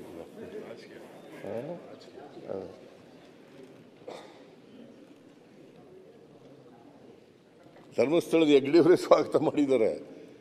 ಅದು ಏನು, ನಾವು SIT ಮಾಡಿದಾಗ ಮಾತಾಡನೇ ಇಲ್ಲ BJPಯವರು. ಸ್ವಲ್ಪ ದಿನ ಆದಮೇಲೆ, 12 ದಿನ ಆದಮೇಲೆ, ಅಲ್ಲಿವರೆಗೆ ಬಾಯಿನೇ ಬಿಚ್ಚಿರಲಿಲ್ಲ ಇವರು. ಯಾವಾಗ 15 ಜಾಗಗಳೆಲ್ಲ ಡಾಕ್ಟ್ರೆ, 15 ಜಾಗಗಳಲ್ಲಿ ಅಗೀತಾರೆ, ಅವ್ನು ತೋರಿಸಿದಂಥ ಜಾಗಗಳಲ್ಲಿ ಅಗೀತಾರೆ. 2 ಕಡೆ ಮಾತ್ರ ಸಿಗ್ತದೆ. ಒಂದು ಕಡೆ ಅಸ್ಥಿಪಂಜರ, ಇನ್ನೊಂದು ಕಡೆ ಮೂಳೆಗಳು ಸಿಗ್ತವೆ. ಅದು ಬಿಟ್ಟರೆ ಇನ್ನು 13 ಸ್ಥಳಗಳಲ್ಲಿ ಸಿಗೋದಿಲ್ಲ. ಅದು ಗೊತ್ತಾದ ಮೇಲೆ ಶುರುವಾಗೋಯ್ತು ನೋಡಿ BJPಯವ್ರದ್ದು ಎಲ್ಲ. ಅಲ್ಲಿವರೆಗೆ ಏನು ಬಾಯಿ ಮುಚ್ಕೊಂಡಿದ್ರು ಸುಮ್ಮನೆ. ನಾನೇ ಮೈಸೂರಿಗೆ ಬಂದು ಪ್ರೆಸ್ ಮೀಟ್ ಮಾಡಿದ್ದೀನಿ. ನಾನೇ ಫಸ್ಟ್ ದಿನ ನೀವು SIT ಮಾಡಿದ ಫಸ್ಟ್ ದಿನ ಮೈಸೂರಲ್ಲಿ ಪ್ರೆಸ್ ಮೀಟು, ಮಾರನೇ ದಿನ ಬೆಂಗಳೂರಲ್ಲಿ ಪ್ರೆಸ್ ಮೀಟ್ ಮಾಡಿ ಇಲ್ಲಿ ಪ್ರಸ್ತಾಪ ಮಾಡಲಿಲ್ಲ. ಅಸೆಂಬ್ಲಿ ಶುರುವಾಯ್ತಲ್ಲ, ಅಸೆಂಬ್ಲಿ ಶುರುವಾದಾಗ ಮಾತ್ರ ಮಾಡಲಿಲ್ಲ. ಇಲ್ಲ ಮಾಡಲಿಲ್ಲ. ನಾನು ಮುಂಚೆನೇ ನಾನು ಕಾಯ್ತು ನೋಡ್ತಾ ಇದ್ದೇನೆ, ನಾನು ಸುಮ್ಮನೆ ಕೂತ್ಕೊಂಡು ನೋಡ್ತಾ ಇದ್ದೇನೆ. ಆಯ್ತು ಅರವಿಂದ ಬೆಲ್ಲದ್ದು, ನೀನು ಸುಮ್ಮನೆ ತಾಳ ಹಾಕಕ್ಕೆ ಹೋಗ್ಬೇಡ. ನಾನು ಇಲ್ಲೇ ಕೂತಿದ್ದೆ. ಮಾನ್ಯ ಅಧ್ಯಕ್ಷರೇ, ಅದರಿಂದ ಮಾನ್ಯ ಸುರೇಶ್ ಕುಮಾರ್ ಅವರು ಈಗ ಈ ಉನ್ಮಾದಕ್ಕೆ ಬೆಂಕಿ ಹಚ್ತಾರಲ್ಲ, ಅವ್ರ ಅಪರಾಧಿಗಳಲ್ವಾ? ಉನ್ಮಾದ ಇದೆ, ಜನರಲ್ಲಿ ಉನ್ಮಾದ ಇರ್ತದೆ. ಅದಕ್ಕೆ ತುಪ್ಪ ಹಾಕೋರು, ಬೆಂಕಿ ಹಾಕೋರು ಈಗ ಉರಿಯೋದ್ರ ಮೇಲೆ ಉಪ್ಪು ಹಾಕಿದ್ರು ಅಂತ ಹೇಳ್ತಾರಲ್ಲ, ಹಂಗೆ ತುಪ್ಪ ಸುರಿಯೋದು ಅದು ತಪ್ಪಲ್ವಾ? ಆಮೇಲೆ ಮಾನ್ಯ ಅಧ್ಯಕ್ಷರೇ, ಇನ್ನೊಂದು ಘಟನೆಯನ್ನು ನಿಮ್ಮ ಜ್ಞಾಪಕಕ್ಕೆ ತರಲಿಕ್ಕೆ ಬಯಸ್ತಾ ಇದ್ದೇನೆ. 2022 ಮೇ 29ರಂದು 2000 ಮೇ 29 ಅವತ್ತು ಏನು ಕೊರೋನಾ ಭಾಳ ಉಚ್ಛ್ರಾಯ ಸ್ಥಿತಿನಲ್ಲಿತ್ತು ಇಡೀ ದೇಶದಲ್ಲಿ, ನಾಟ್ ಓನ್ಲಿ ಇನ್ ಕರ್ನಾಟಕ, ಇಡೀ ದೇಶದಲ್ಲೇ ಇತ್ತು ಉಚ್ಛ್ರಾಯ ಸ್ಥಿತಿನಲ್ಲಿ. ಅವತ್ತು Gujarat Titans versus Rajasthan Royals ಮಧ್ಯೆ IPL ಪಂದ್ಯ ನಡೀತದೆ. ಆಗ ಗುಜರಾತ್ ಟೈಟನ್ಸು ಗೆಲ್ತದೆ. ಅದನ್ನು ಸಂಭ್ರಮಾಚರಣೆ ಮಾಡಿದವರು ಯಾರು? ಯಾವ ಕಾಲದಲ್ಲಿ ಆಕ್ಸಿಜನ್ಗೆ ತೊಂದರೆ, ಔಷಧಿಗಳಿಗೆ ತೊಂದರೆ, ವೆಂಟಿಲೇಟರ್ಗಳಿಗೆ ತೊಂದರೆ, ಆಕ್ಸಿಜನ್ ಇಲ್ಲದೆ ಸಾಯ್ತಾ ಇದ್ದಾರೆ ಜನ, ಔಷಧಿಗಳಿಲ್ಲದೆ ಸಾಯ್ತಾ ಇದ್ದಾರೆ, ವೆಂಟಿಲೇಟರ್ಗಳು ಸಾಯ್ತಾ ಇದ್ದಾರೆ. ಅವತ್ತು ಮಾಡಿದವ್ರು ಯಾರು? ಅವತ್ತು ಆಚರಣೆ ಮಾಡಿದವರು ಆ ಕೇಂದ್ರದ ಮಂತ್ರಿ ಅವತ್ತು ಹಾಜರಿದ್ದವ್ರು ಯಾರು ನೋಡಲಿಕ್ಕೆ? ಅಮಿತ್ ಶಾ ಅವರು ಅವರ ಧರ್ಮಪತ್ನಿಯವರ ಜೊತೆ ಸೇರ್ಕೊಂಡು ಸೋನಾಲ್ ಶಾ ಮತ್ತು ಗುಜರಾತ್ನ ಅಂದಿನ ಮುಖ್ಯಮಂತ್ರಿ ಭೂಪೇಂದ್ರ ಪಟೇಲ್ ಇವರು ಆ ಸಂಭ್ರಮಾಚರಣೆ ಫಂಕ್ಷನ್ನಲ್ಲಿ ಹಾಜರಾಗಿರ್ತಾರೆ. ಅಷ್ಟೇ ಅಲ್ಲ, ಈ ಎಂಥದ್ದು ಟ್ರೋಫಿ ಕೊಡ್ತಾರಲ್ಲ, ಆ ಟ್ರೋಫಿನೂ ಕೂಡ ಅವರೇ ಕೊಡ್ತಾರೆ. ಜೊತೆಗೆ ಇಡೀ ಅಹಮದಾಬಾದ್ ರಸ್ತೆಯಲ್ಲಿ ಮೆರವಣಿಗೆ ಮಾಡಲಿಕ್ಕೆ ಬಿಡ್ತಾರೆ.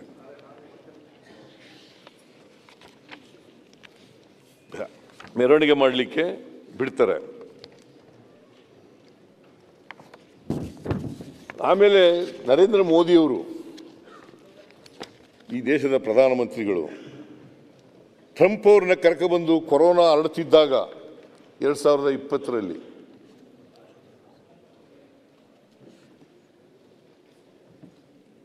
ಎಂಥದ್ದು ಹೌಡಿ ಮೋದಿನ ಹೌಡಿ ಮೋದಿ ಏನಾಗಂದ್ರೆ ಇಲ್ಲಿಗೆ ಕರ್ಕೊಂಡ್ಬಂದಿದ್ರಪ್ಪ ನಮ್ಮ ದೇಶಕ್ಕೇನೆ.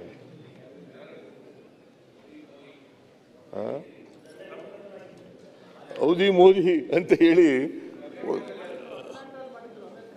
2020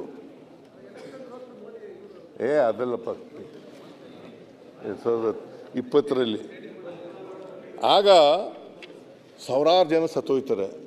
ಯಾರು ಕಾರಣ ಇದಕ್ಕೆ? ಮಾನ್ಯ ಅಧ್ಯಕ್ಷರೇ, ನಾನು ಹೇಳಿದ್ನೆಲ್ಲ ಘಟನೆಗಳೆಲ್ಲ ಹೇಳಿದ್ವಲ್ಲ, ಇದರಲ್ಲಿ BJP ಅಧಿಕಾರದಲ್ಲಿತ್ತು. ಅನೇಕ ಸಂದರ್ಭಗಳಲ್ಲಿ BJP ಅಧಿಕಾರದಲ್ಲಿತ್ತು. BJPಯವರೇ ಮುಖ್ಯಮಂತ್ರಿ ಆಗಿದ್ದರು. ಯಾರಾದರೂ ಅಶೋಕ್ ಅವರೇ ಎಂಕ್ವೈರಿ ಮಾಡಿದ್ರ?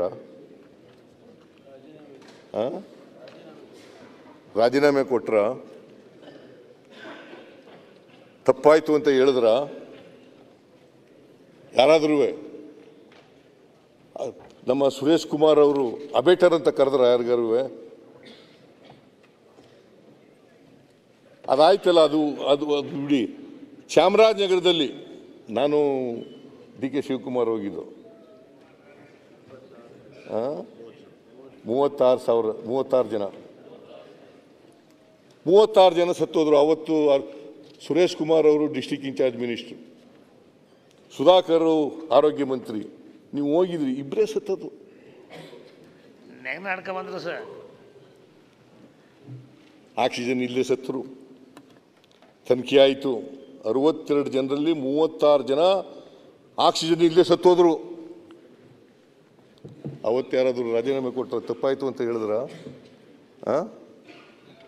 ನಿಮ್ಮ ಸುಧಾಕರ್ ಹೇಳಿದ್ರ? ನೀವು ಅಬೇಟರ್ ಅಂತ ಕರೆದ್ರ ಅವ್ರಿಗೆ?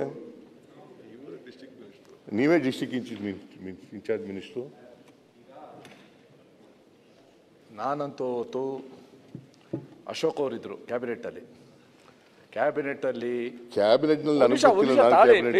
ಪ್ಲೀಸ್, ಇವಾಗ ನನ್ನ ಹೆಸರನ್ನು ತೆಗೆದಿದ್ದೀರಾ ನೀವು? ತಂದಿರೋದಲ್ಲ, ನೀವು ಹೇಳ್ದಷ್ಟು ಕೇಳ್ತಾ ಇದ್ದೀನಿ. ನಾನು ಯಾವ ರೀತಿ ಬಿಕ್ಕಳಿಸಿ ಹತ್ತಿ ಅವತ್ತು ರಾಜೀನಾಮೆ ಕೊಟ್ಟೆ ಅಂತ ಅವ್ರು ಸಾಕ್ಷಿ ಇದ್ದಾರೆ.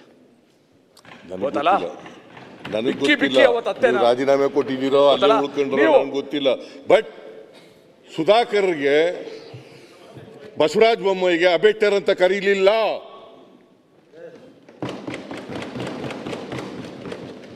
ನಮಗೆ ಮಾತ್ರ ಕರೆದ್ರಿ. ಬಸವರಾಜ ಬೊಮ್ಮಾಯಿ ಕರೆದ್ರ ಅಬೇಟರ್ ಅಂತ? ಸುಧಾಕರ್ ಕರೆದ್ರ?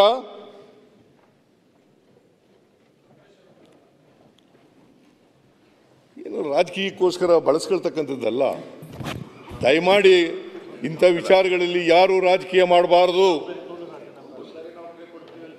ಅಲ್ಲ ನೀವು ಮುಖ್ಯಮಂತ್ರಿಗಳು ನಾ ಹೇಳೋದು ಒಪ್ಕೊಂತೀನಿ. ಅವರು ಚಾಮರಾಜನಗರ ಹೇಳಿದ್ರು ಆಕ್ಸಿಜನ್ ಬಗ್ಗೆ ಸುರೇಶ್ ಕುಮಾರ್ ಅವ್ರದ್ದು ಕ್ಯಾಬಿನೆಟ್ ವಿಚಾರವಾಗಿ ನಾನು ಇದ್ದೆ ಅಲ್ಲಿ ಕ್ಯಾಬಿನೆಟ್ಟಲ್ಲಿ. ಅವರು ಏನು ಹೇಳಿದಾರೋ ಅದು ಸತ್ಯ ಹೇಳಿದ್ದಾರೆ. ನಾನು ಮುಖ್ಯಮಂತ್ರಿಗೆ ನಾನು ಹೇಳೋವಂಥದ್ದು ಸರಿ ಅಲ್ಲಾಯ್ತಲ್ಲ ಆಕ್ಸಿಜನ್ ಘಟನೆ, ಅವರೆಲ್ಲರ ಮನೆಗೂ ನೀವು ಹೋದ್ರಿ, ಅವರೆಲ್ಲರಿಗೂ 1 ಲಕ್ಷ ಡಿ ಕೆ ಶಿವಕುಮಾರ್ ಹೋಗಿ ಕಣ್ಣೀರು ಹಾಕಿದ್ರು. ಹೌದು. ಈ 11 ಜನ ಸತ್ರಲ್ಲ, ಅವ್ರ ಮನೆ ಯಾಕೆ ಹೋಗ್ಲಿಲ್ಲ ನೀವು? ನಾನು ಯಾರು ಹೋಗಿಲ್ಲ? ಎಲ್ಲಿ ಹೋಗಿದ್ದೀರ? 11 ಜನ ಮನೆ ಯಾರು ಹೋಗಿದ್ದೀರ ಹೇಳಿ? ಮನೆಗೆ ಹೋಗಿದ್ದೀರಾ? 29 ಎಲ್ಲಿ ಹೋಗಿದ್ದೀರ ಹೇಳಿ?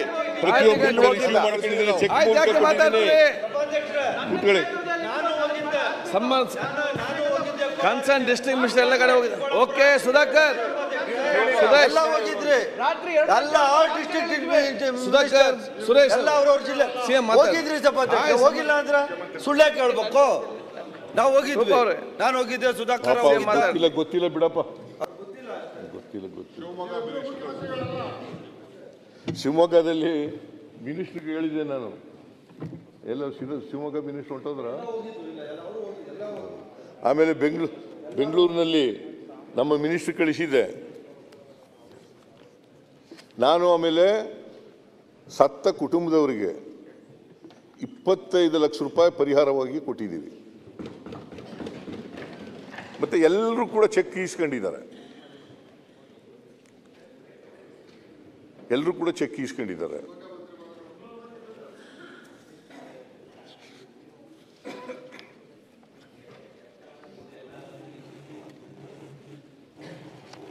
ಅದರಿಂದ ಮಾನ್ಯ ಅಧ್ಯಕ್ಷರೇ, ಯಾರೂ ಕೂಡ ಮುಖ್ಯಮಂತ್ರಿಗಳಾಗಿದ್ದಂಥವ್ರು ಅವತ್ತು ಕಾಲದಲ್ಲಿ ಕಾಲು ತುಳಿತಕ್ಕೆ ಸತ್ತವರು. ಇತ್ತೀಚೆಗೆ ಜನವರಿನಲ್ಲಿ ಕುಂಭಮೇಳದಲ್ಲಿ 39 ಜನ ಸತ್ರು. ಎಂತವನು ಆದಿತ್ಯನಾಥ್, ಯೋಗಿ ಆದಿತ್ಯನಾಥ್ ರಾಜೀನಾಮೆ ಕೊಟ್ರ.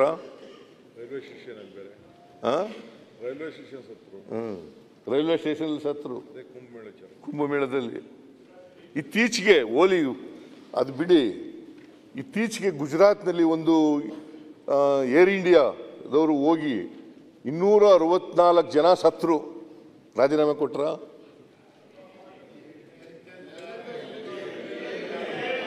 ಎಲ್ಲಿಂದ ಎಲ್ಲಿಗಲ್ಲ ಜನ. ಅವ್ರೇನು ಮನುಷ್ಯರಲ್ವಾ? ಸತ್ತೋದವರೆಲ್ಲ ಮನುಷ್ಯರಲ್ವಾ? ಸತ್ತೋದವ್ರು ಮನುಷ್ಯರಲ್ವಾ? ಅದು ಲಾಲ್ ಬಹದ್ದೂರ್ ಶಾಸ್ತ್ರಿ ರೈಲ್ವೆ ಆಕ್ಸಿಡೆಂಟ್ ಅಲ್ಲಿ ಯಾಕೆ ರಾಜೀನಾಮೆ ಕೊಟ್ಟರು? ಚನ್ನಬಸಪ್ಪ ಎಲ್ಲ ಗೊತ್ತಿದೆ ಅವರೇ.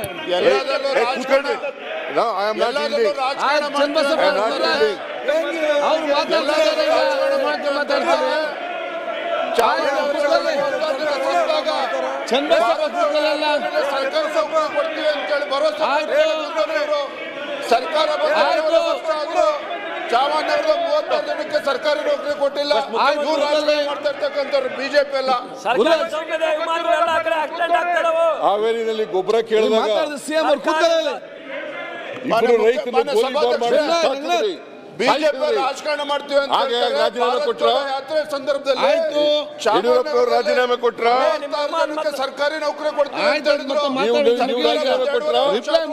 ನೌಕರಿ ಕೊಟ್ಟಿಲ್ಲ.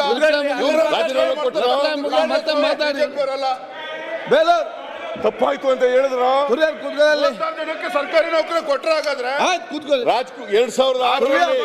2006ರಲ್ಲಿ ರಾಜ್ಕುಮಾರ್ ಅವರು ಮೃತಪಟ್ಟರು. 7 ಜನ ಸತ್ತೋದ್ರು ಗೋಲಿಬಾರ್ನಲ್ಲಿ. ಆಗ ಕುಮಾರಸ್ವಾಮಿ ಮುಖ್ಯಮಂತ್ರಿ, ಮಿಸ್ಟರ್ ಯಡಿಯೂರಪ್ಪನವರು ಉಪಮುಖ್ಯಮಂತ್ರಿ. ರಾಜೀನಾಮೆ ಕೊಟ್ರ? ರಾಜೀನಾಮೆ ಕೊಟ್ರ? ತಪ್ಪಾಯ್ತು ಅಂತ ಹೇಳಿದ್ರ? ಆಯ್ತು ಆಯ್ತಪ್ಪ,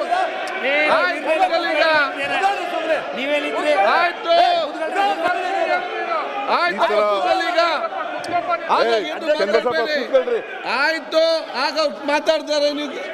ಆಯ್ತು ಸುಮ್ಮನೆ ನೀವ್ಯಾಕೆ ಅಂತ ಹೇಳ್ತೀರಿ? ಕೂತ್ಕೊಳ್ಳಿ. ದುರ್ವ್ಯಾಲ್ ದುರ್ವ್ಯಾಲ್ ಯಾಕೆ ಏನಾಗಿದೆ ನಿಮ್ಗೆ ಇವತ್ತು? ಇಲ್ಲಿ ಮುಖ್ಯಮಂತ್ರಿ ಮಾತಾಡ್ತಾರೆ, ಸುಮ್ಮನೆ ಕೂತ್ಕೊಳ್ಳಿ.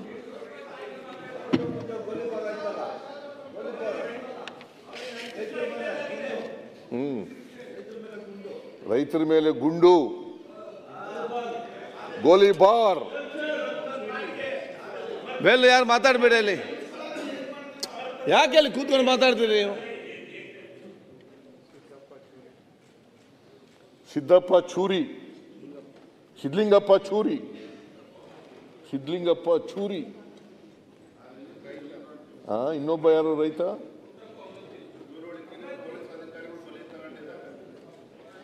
ಆಯ್ತು.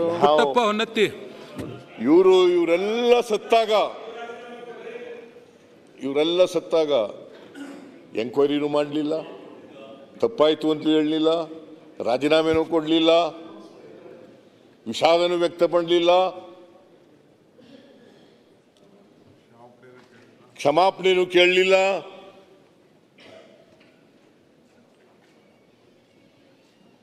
ನಮಗೆ ಪಾಠ ಹೇಳ್ಕೊಡ್ತೀರಾ ನೀವು? ಕೂತ್ಕೊಂಡು ಮಾತಾಡಬೇಡಿ ಅಲ್ಲಿ.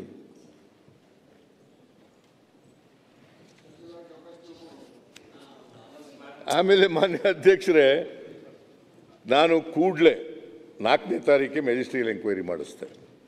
ನೆಕ್ಸ್ಟ್ ಡೇ 5 ಜನ ಸೀನಿಯರ್ ಪೊಲೀಸ್ ಆಫೀಸರ್ಸ್ನ ಸಸ್ಪೆಂಡ್ ಮಾಡಿದೆ. ಅದನ್ನು ಕೂಡ ಈ ಅಶೋಕ್ ಅವರು ಒಂದು ಕಡೆ ಕ್ರಿಟಿಸೈಸ್ ಮಾಡ್ತಾರೆ, ಇನ್ನೊಂದು ಕಡೆ ಅವ್ರ ಪರ ವಕಾಲತ್ ಆಗ್ತಾರೆ.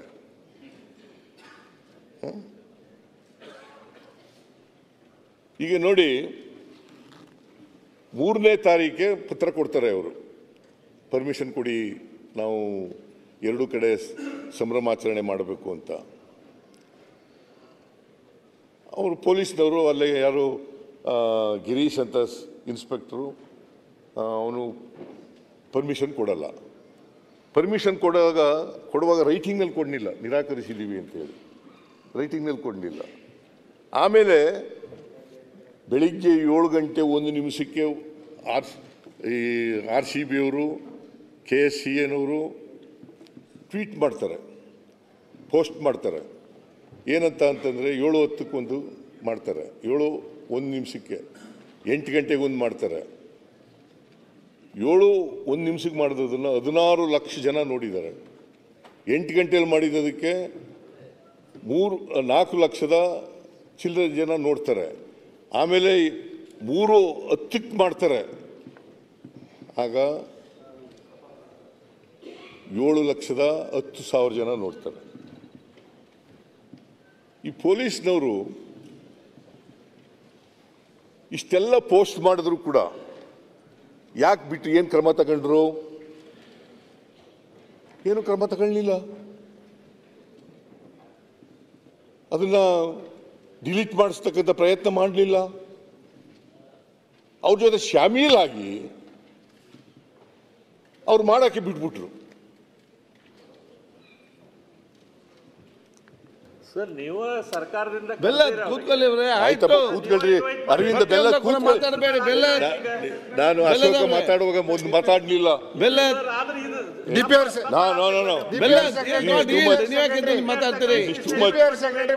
ಸಿಸಿ ಪಾಟೀಲ್ ಅವರು ಯಾಕೆ ಮಾತಾಡ್ತಾರೆ? ಆಯ್ತು, ಅವ್ರು ಆಕ್ಷನ್ ಹೇಳ್ತಾರೆ, ನೀವ್ ಯಾಕೆ, ನಿಮ್ಗೇನು ಸಮಸ್ಯೆ? ಅವ್ರು ಆಕ್ಷನ್ ತಗೊಂಡು ಅವ್ರು ಹೇಳ್ತಾರೆ ಯಾಕೆ ತಗೊಂಡಿದ್ದೇವೆ ಅಂತ ಹೇಳಿ. ನೀವು ಅದಕ್ಕೆ ಕೌಂಟರ್ ಮಾತಾಡ್ತೀರಿ. ನೀವು ಯಾಕೆ ಕೌಂಟರ್ ಮಾತಾಡ್ತೀರಿ? ಅರೆ, ಏನ್ ಆಕ್ಷನ್ ಸರ್ಕಾರ ಹೇಳ್ತಾ ಉತ್ತರ ಕೊಡ್ತದೆ, ನೀವ್ ಯಾಕೆ ಮಾತಾಡ್ತೀರಿ ಮಧ್ಯದಲ್ಲಿ? ನೀವೆಲ್ಲ ಹೇಳಬೇಕಾಗಿದ್ದೆಲ್ಲ ಹೇಳಿದ್ದೀರಲ್ರಿ, ಕೂತ್ಕೊಳ್ಳಿ. ಈಗ Please, ಈಗ ಅವ್ರು please, I am not yielding to you. ಯಾಕೆ ಸುಮ್ಮನೆ counter I am not yielding to you. ಸರ್ಕಾರ ಆಕ್ಷನ್ ತಗೊಂಡ್ರೆ ಯಾಕೆ ತಗೊಂಡು ಹೇಳ್ತಾರೆ ಇನ್ನು ಮುಂದೆ ಇದನ್ನ ಪಾಲನೆ ಮಾಡಿ ಮಾನ್ಯ ಸಭಾಧ್ಯಕ್ಷರೇ, ಇದನ್ನ ಪಾಲನೆ ಮಾಡಿ. ವಿರೋಧ ಪಕ್ಷದ ನಾಯಕರು ಮಾತಾಡುವಾಗ ಯಾರು ಕೂಡ ಮಾತಾಡಬಾರ್ದು. ಚೀಫ್ ಮಿನಿಸ್ಟರ್ ಮಾತಾಡುವಾಗ ಯಾರು ಕೂಡ ಮಾತಾಡಬಾರ್ದು. ಡೆಪ್ಯೂಟಿ ಚೀಫ್ ಮಿನಿಸ್ಟರ್ ಮಾತಾಡುವಾಗ ಮಾತಾಡಬಾರ್ದು. ಮಾಡಿ ಹಂಗೆ ಮಾಡಿದೇವೆ ಆಲ್ರೆಡಿ. ಎರಡೂ ಕಡೆಯವರು ಮಾಡಲಿ. ನಾನು ಪೂರ ಭಾಷಣ ಕೇಳಿದ್ದೀನಿ ಅಶೋಕ್ ಅವರದ. ಒಂದು ಶಬ್ದ ಮಾತಾಡಲಿಲ್ಲ ನಾನು. ಕೇಳ್ಬಿಟ್ಟು ಅವ್ರ ಭಾಷಣ ಮುಗಿದ ಮೇಲೆ ಓದೆ ನಾನು.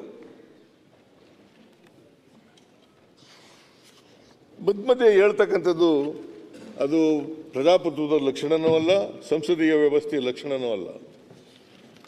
ನೀವು ಏನಾದರೂ ನನಗೆ ಡಿಸ್ಟರ್ಬ್ ಮಾಡಬೇಕು ಅಂತ ಅನ್ಕೊಂಡ್ರೆ, ಡಿವಿಯೇಟ್ ಮಾಡಬೇಕು ಅಂತ ಅನ್ಕೊಂಡ್ರೆ ನಿಮ್ಮ ಗ್ರಹಿಕೆ ತಪ್ಪು. ನಾನು ಡಿಸ್ಟರ್ಬು ಆಗಲ್ಲ, ಡಿವಿಯೇಟು ಆಗಲ್ಲ.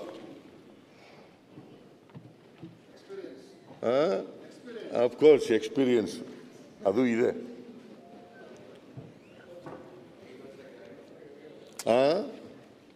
ಯಾರಪ್ಪ ನಾನು 5 ವರ್ಷ ಗ್ಯಾರಂಟಿ ನಾನು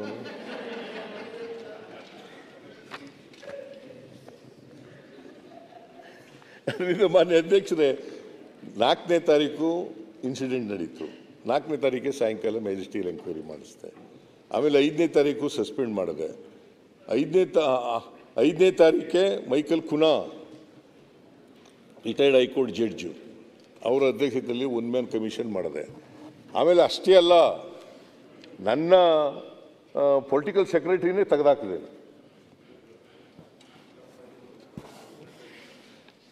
ಆಮೇಲೆ 6ನೇ ತಾರೀಕು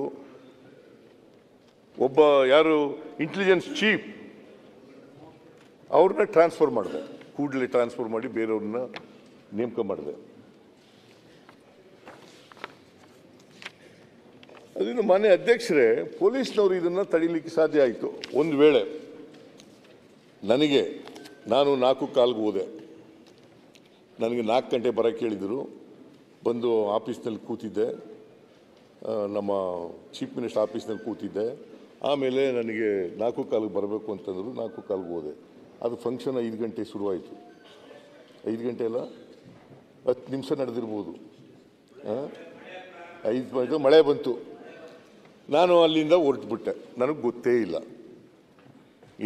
ಏನಾಗಿದೆ ಅನ್ನೋದು ಗೊತ್ತಿಲ್ಲ. ಮತ್ತು ಇಲ್ಲಿ ಸ್ಟೇಡಿಯಂನಲ್ಲಿ ಏನಾಗಿದೆ ಅನ್ನೋದು ಗೊತ್ತಿಲ್ಲ ನನಗೆ. ಸತ್ಯ ಹೇಳ್ತಾ ಇದ್ದೀನಿ. ತಿಂಡಿ ತಿನ್ಕೊಂಡು ಹೋಟೆಲ್ನಲ್ಲಿ ಈಚೆ ಬಂದ ಮೇಲೆ ಬರಲಿಲ್ಲ. ನಾನು ಗವರ್ನರ್ಗೆ ನಾನೇ ಫೋನ್ ಮಾಡಿದೆ, ನೀವು ಬರ್ರಿ ಅಂತ. ರಾಜ್ಯಪಾಲರಿಗೆ ನಾನೇ ಫೋನ್ ಮಾಡಿ ಹೇಳಿದೆ, ಬರ್ರಿ ನಾವು ಅಂತ ಹೇಳ್ತೀವಿ. ನಾನು, ಗವರ್ನರು, ಡೆಪ್ಟಿ ಚೀಫ್ ಮಿನಿಸ್ಟರು, ಗೃಹ ಮಂತ್ರಿಗಳು, ಇನ್ನೂ ಕೆಲವು ಮಂತ್ರಿಗಳೆಲ್ಲ ಇದ್ದರು. ಅದು ಏನು ಭಾಳ ಗೊಂದಲ ಆಗೋಯ್ತು ಅಂತ ಒಂದು ವೇಳೆ ಫೋಟೋ ಎಲ್ಲ ತೋರಿಸಿದ್ರು. ನಿಜ, ಈ ಉನ್ಮಾದ ಇದೆಯಲ್ಲ, ಸಮೂಹ ಸನ್ನಿ ಇದೆಯಲ್ಲ, ಇದರಲ್ಲಿ ಅನೇಕ ಸಾರಿ ಇವರು ಫೋನ್ ತಗೊಂಡು ಹೇಳಿದ್ರು ಡಿ ಕೆ ಶಿವಕುಮಾರ್. ಆದರೆ ಜನ ಕೇಳೋ ಪರಿಸ್ಥಿತಿಯಲ್ಲಿ ಇರಲಿಲ್ಲ ಅವತ್ತು. ಅಸೆಂಬ್ಲಿಯಲ್ಲೇ ಕೇಳೋದಿಲ್ಲ ಅವರು. ಅಸೆಂಬ್ಲಿಯಲ್ಲಿ ಇವ್ರು ಕೇಳೋದಿಲ್ಲ. ನೀವು ಪಾಪ ನೀವು ಎಷ್ಟೊಂದು ನಿಮ್ಮ ಗಂಟಲೆಲ್ಲ ಶೋಷಣೆ ಮಾಡ್ಕೊತೀರಿ, ಕೇಳೋದೇ ಇಲ್ಲ ಯಾರು. ಮಾನ್ಯ ಅಧ್ಯಕ್ಷರೇ, ನಾವು ಏನೇನು ಕ್ರಮಗಳು ತಗೋಬೇಕು ಎಲ್ಲ ಕ್ರಮಗಳನ್ನು ಕೂಡ ತಗೊಂಡಿದ್ದೀವಿ. ಸಸ್ಪೆಂಡ್ ಮಾಡಿದ್ದೀವಿ. 3 ಜನ IPS ಆಫೀಸರ್ಗಳು, ಒಬ್ಬರು ACP, ಒಬ್ಬರು ಇನ್ಸ್ಪೆಕ್ಟ್ರು, 5 ಜನನು ಕೂಡ ಮಾಡಿದ್ದೀವಿ. ಆಮೇಲೆ ಕೂಡಲೇ ನಾವು ಅವರು 5 RCB ಅವರು, KSCAನವರು ಮತ್ತು DNA ಇವರು 3 ಜನರ ಮೇಲೆ ಕ್ರಿಮಿನಲ್ ಕೇಸ್ ಹಾಕಿ ಅವ್ರನ್ನ ಅರೆಸ್ಟ್ ಮಾಡಿದ್ದೀವಿ.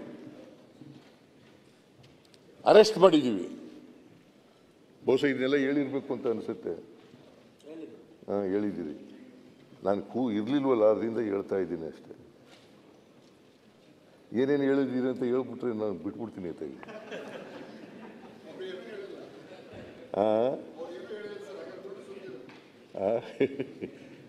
ಅದರಿಂದ ಮಾನ್ಯ ಅಧ್ಯಕ್ಷರೇ, ನಾವು ಏನೇನು ಕ್ರಮಗಳು ತಗೋಬೇಕು ಕಾನೂನು ರೀತಿಯ, ಯಾಕಂತಂದರೆ ನ್ಯಾಯ ಒದಗಿಸ್ಬೇಕು. ಈಗ ತಪ್ಪಾಯಿತು ಅಂತಕ್ಕಂಥದ್ದು ಅದರಿಂದ ಪರಿಹಾರ ಸಿಗಲ್ಲ, ಅವರಿಗೆ ನ್ಯಾಯ ಸಿಕ್ಕಲ್ಲ.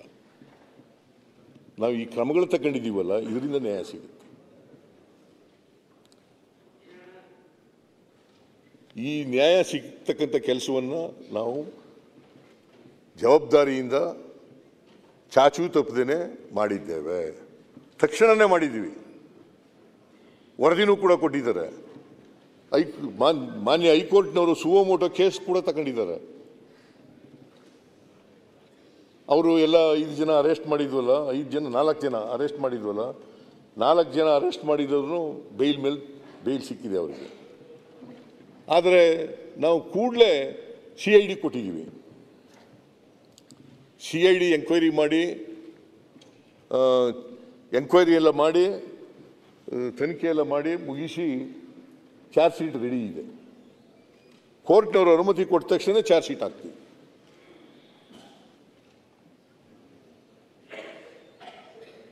ಆದ್ದರಿಂದ ಇವರು ಹೇಳುತ್ತಾರಲ್ಲ, ಸರ್ಕಾರ ಜವಾಬ್ದಾರಿ, ಸರ್ಕಾರ ಕಾರಣ, ಇದಕ್ಕೆ ಸಿದ್ದರಾಮಯ್ಯ ಕಾರಣ, DK ಶಿವಕುಮಾರ್ ಕಾರಣ, ಇವರೆಲ್ಲ ಗೃಹ ಮಂತ್ರಿಗಳು ಪರಮೇಶ್ವರ್ ಕಾರಣ, ಇವರೆಲ್ಲ ರಾಜೀನಾಮೆ ಕೊಡಬೇಕು ಅಂತ ಹೇಳ್ತಕ್ಕಂಥದ್ದು ಸರಿಯಲ್ಲ. ಯಾಕೆಂದರೆ ಇವರು ಈ ಘಟನೆಗಳು ನಡೆದಿದ್ದಾವಲ್ಲ, ಎಲ್ಲೂ ಕೂಡ ತನಿಖೆನೂ ಮಾಡಿಲ್ಲ, ತಪ್ಪಾಯಿತು ಅಂತಲೂ ಹೇಳಿಲ್ಲ, ರಾಜೀನಾಮೆನೂ ಕೊಟ್ಟಿಲ್ಲ, ಕ್ಷಮಾಪಣೆನೂ ಕೇಳಿಲ್ಲ. ಆದರೂ ನಾನು ಮತ್ತೊಮ್ಮೆ, ಈಗಾಗಲೇ ಒಂದು ಸಾರಿ ವಿಷಾದ ವ್ಯಕ್ತ ಮಾಡಿದ್ದೀನಿ, ಮತ್ತೊಮ್ಮೆ ಈ ಘಟನೆ ನಡೀಬಾರ್ದಾಗಿತ್ತು, ನಡೀಬಾರ್ದಂಥ ದುರಂತ ನಡೆದಿದೆ, ಆದರೂ ನಾನು ವಿಷಾದವನ್ನು ವ್ಯಕ್ತ ಮಾಡ್ತೇನೆ.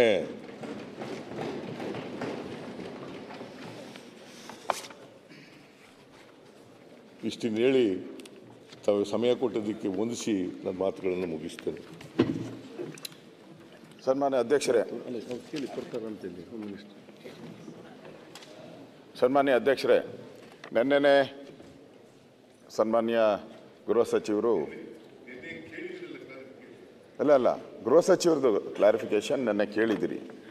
ಈಗ ನಾನು ಹೊಸದು ಅವ್ರು ಏನು ಹೇಳಿದ್ದು ನಾನು ಹೇಳ್ತೀನಿ ಅಂತ ಬಂದು ಅವ್ರೇನು ಏನಪ್ಪ ಏನಕ್ಕಪ್ಪ ಅವರು ಹೇಳದೇ ಇರೋದನ್ನು ನಾನು ಹೇಳ್ತೀನಿ ಅಂತ ನೀವು ಹೇಳಿದ್ದೀರಾ. ಏನು ಹೇಳಿದ್ದೀರಾ ಅವ್ರು ಹೇಳದೇ ಇರೋದಕ್ಕೆ ಅದಕ್ಕೆ ರಿಪ್ಲೈ ಕೇಳಬೇಕಲ್ಲ. ನಮ್ಮ ಡ್ಯೂಟಿ, ಇಟ್ ಇಸ್ ಡ್ಯೂಟಿ. ನೀವು ಹೇಳಿದಾರ ಜವಾಬ್ದಾರಿಯ ಸೀಟು ಅಂತೇಳಿ.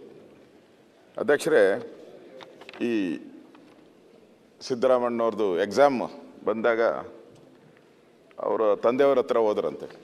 ತಂದೆಯವ್ರು ಕರೆದು ಕೇಳಿದ್ರಂತೆ, ಏನಪ್ಪ ಏನು ನಿನ್ನ ರಿಸಲ್ಟು, ಎಕ್ಸಾಮ್ ಆಗೈತೆ, ಏನು ರಿಸಲ್ಟ್ ಬಂದೈತೆ ಅಂತ.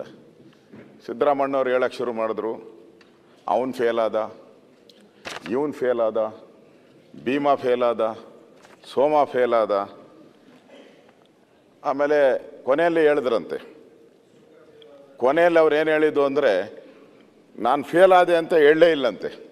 ಬರೀ ಅವನು ಫೇಲ್ ಆದ, ಇವನು ಫೇಲ್ ಆದ, ಅವನು ಫೇಲ್ ಆದ, ಇವನು ಫೇಲ್ ಆದ, ನಾನು ಫೇಲು ಅಂತ ಹೇಳಲೇ ಇಲ್ಲ,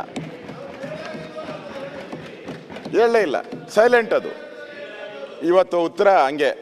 ಅಲ್ಲೇನೋ ನಾನು ಕ್ರಿಕೆಟ್ ಬಗ್ಗೆ ಮಾತಾಡಿದ್ದು, ನಾನು ಕ್ರಿಕೆಟ್ ಬಗ್ಗೆ ಮಾತ್ರ ಮಾತಾಡಿದ್ದು. ನನ್ನ ಭಾಷಣ ಪೂರ್ತಿ ಮೊನ್ನೆ ನಾನೇನು ಮಾತಾಡಿದ್ದೀನಿ ಅದರಲ್ಲಿ ಕ್ರಿಕೆಟ್ ಬಿಟ್ಟು ನಾನು ಆಚೆ ಹೋಗಲೇ ಇಲ್ಲ.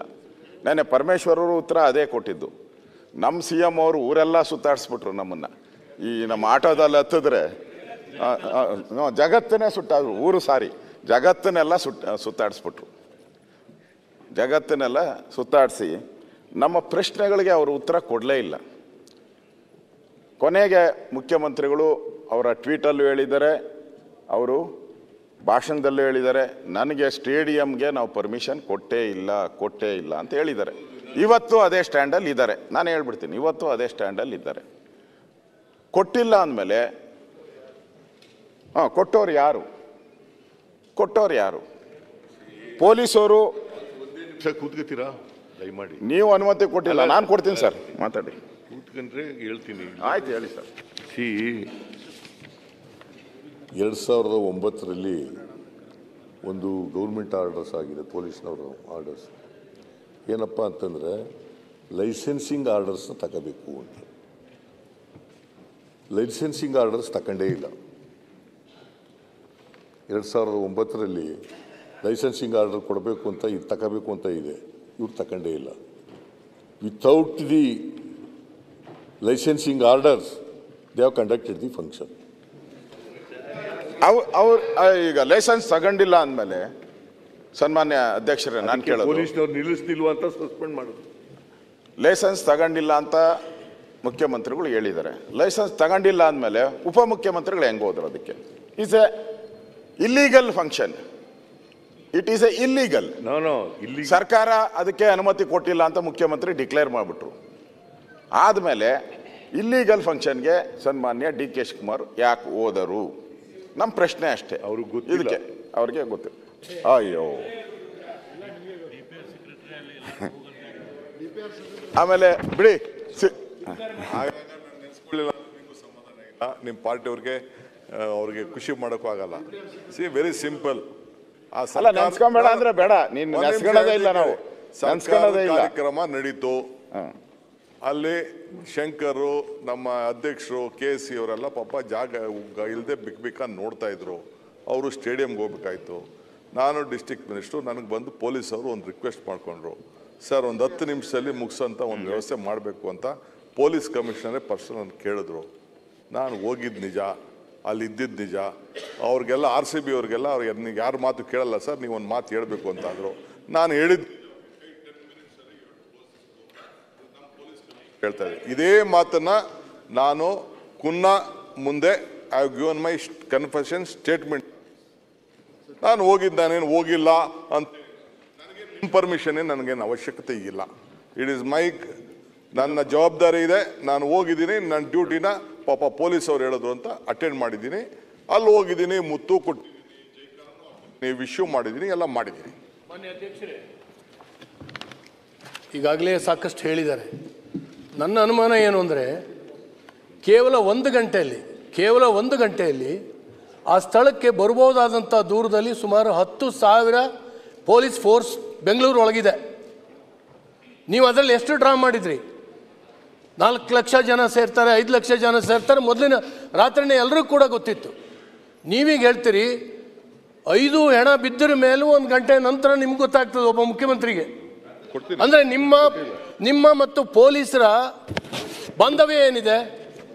ನಿಮ್ಮ ರಾಜ್ಯದಲ್ಲಿ ಈ ರೀತಿ ಲ್ಯಾಂಡ್ ಆರ್ಡರ್ ಸಿಚುಯೇಷನ್ ಏನಾಗ್ತದೆ ಇದೆ ಸರ್.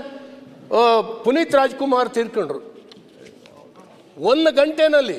ಕೇಳಿ ಸರ್, ಪುನೀತ್ ರಾಜ್ಕುಮಾರ್ ಅವರು ತೀರ್ಕೊಂಡಾಗ 1 ಗಂಟೆನಲ್ಲಿ ಇಷ್ಟು ಪೊಲೀಸ್ ಫೋರ್ಸನ್ನು ನಾವು ಡ್ರಾ ಮಾಡಿ 25 ಲಕ್ಷ ಜನ ಅವತ್ತು ನೋಡ್ಲಿಕ್ಕೆ ಬಂದಿದ್ದೆ 2 ದಿವಸದಲ್ಲಿ. ಈಗ ತಾವೇ ಬಂದು ಹೇಳಿ 1 ನಿಮಿಷ ಸರ್. ಚರ್ಚೆ ಆಗಿದೆ, ಉತ್ತರ ಅಲ್ಲ, ನಾನು ಹೇಳೋದು ಕ್ಲಾರಿಫಿಕೇಶನ್. ಹೌದು, ಅಷ್ಟು ಆಗ್ತದ ಏನು ಹೇಳಿದ್ರೆ ಹೇಳೋದು. 1 ನಿಮಿಷ ಹೇಳಿದ್ದಾರೆ ಅವರು. ಸರ್ ನನ್ನ ವಿನಂತಿ ಇಷ್ಟೇನೆ, ನೀವು ಬೇರೆ ಬೇರೆ ಉದಾಹರಣೆ ಕೊಟ್ಟು ನೀವು ಸಮರ್ಥನೆ ಮಾಡ್ಕೊಂಡ್ರೆ ನಿಮ್ಮ ಫೇಲ್ಯೂರ್ ಇದರಲ್ಲಿದೆ. ಹಿರಿಯ ಪೊಲೀಸ್ ಅಧಿಕಾರಿಗಳನ್ನ ಕರೆದು ಡಾಕ್ಟರ್ ರಾಜ್ಕುಮಾರ್ ಮುಂಚಿನ ದಿವಸ ರಾತ್ರಿ ಮಾತಾಡಿದ್ರೆ ಇಷ್ಟು ಫೋರ್ಸ್ ಡ್ರಾ ಮಾಡಿದ್ರೆ ಅವರು, ನೀವು ಆಸಕ್ತಿಯನ್ನ ಆ ಮೆರವಣಿಗೆಗೆ ಕೊಟ್ಟಷ್ಟ ಆಸಕ್ತಿಯನ್ನ ಪೊಲೀಸ್ ಫೋರ್ಸಿಗೆ ಕೊಡ್ಲಿಲ್ಲ, ಶಾಂತಿ ಕಾಪಾಡ್ಲಿಕ್ಕೆ ಕೊಡ್ಲಿಲ್ಲ. ಇದೊಂದು ದುರಂತ. 11 ಜನರ ಸಾವು, ಅದ್ರ ಹೊಣೆನ ನೀವು ಹೊತ್ಕೊಳ್ಬೇಕು. ಯಾಕಂದ್ರೆ ಇದಕ್ಕೆ ಪೊಲೀಸ್ ಫೋರ್ಸ್ ಇದ್ದು ಕೂಡ ನೀವು ಡ್ರಾ ಮಾಡಿದೇನೆ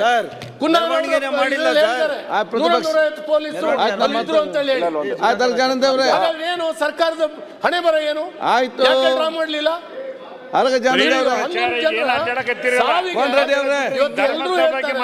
ನೀವೇ ಕಾರಣ ಅಂತೇಳಿ ನೀವು ಅದ್ರ ಹೊಣೆ ಹೊತ್ಕೋಬೇಕಾಗತ್ತೆ. ಸನ್ಮಾನ್ಯ ಅಧ್ಯಕ್ಷರೇ, ಜ್ಞಾನೇಂದ್ರ ಅವರು ಜ್ಞಾನೇಂದ್ರ ಅವರು ಹೇಳಿದ್ದು ಸುಮಾರು 15-16 ಸಾವಿರ ಪೊಲೀಸರು ಬೆಂಗಳೂರಲ್ಲಿದ್ದಾರೆ ಅಂತ. ಇಲ್ಲಿ ಕುನ್ನ ಆಯೋಗದಲ್ಲಿ ಕೊಟ್ಟಿದ್ದಾರೆ. ಕೊನೆಯಲ್ಲಿದ್ದು 175 ಜನ, 194 ಜನ. ಇಲ್ಲಿ 194 ಜನ ಅಷ್ಟೇ ಇದ್ದಿದ್ದು. ಆ CC ಕ್ಯಾಮ್ರಾದಲ್ಲಿ 515 ಜನ ಇದ್ರು, ಸೈನ್ ಮಾಡಿರೋರು ಹೇಳಿದ್ದೀನಿ ಇದ್ರಲ್ಲಿ ಸರ್. ಮಾತ್ರ 594 ಜನ. ನಾನು ಮಾತಾಡುವಾಗ ಅದೆಲ್ಲ ಹೇಳ್ಬಿಟ್ಟಿದ್ದೀನಿ, ಬಿಡಿಸಿ ಹೇಳಿದ್ದೀನಿ ಎಷ್ಟು ಜನ ಇದ್ರು, ಬುಕ್ಕಲ್ಲಿ ಎಷ್ಟು ಜನ ಸೈನ್ ಹಾಕಿದ್ದಾರೆ, ಕೊನೆಗೆ ಅಲ್ಲಿ ಕ್ಯಾಮ್ರಾದಲ್ಲಿ ಕಾಣಿಸಿದ್ದು ಎಷ್ಟು, ಇಷ್ಟು ಡೀಟೈಲ್ ಹೇಳಿದ್ದೀನಿ. ಅದು ಅದನ್ನು ಹೇಳಿದ್ದೀನಿ ನನ್ನ ರೆಕಾರ್ಡಲ್ಲಿ, ಅದನ್ನು ಕೂಡ ನಮ್ಮನ್ನ ಹೇಳಿದ್ದೀನಿ. ನಾನು ಇಲ್ಲಿ ಪ್ರಶ್ನೆ ಬಂದಿರೋದು, ಪದೇ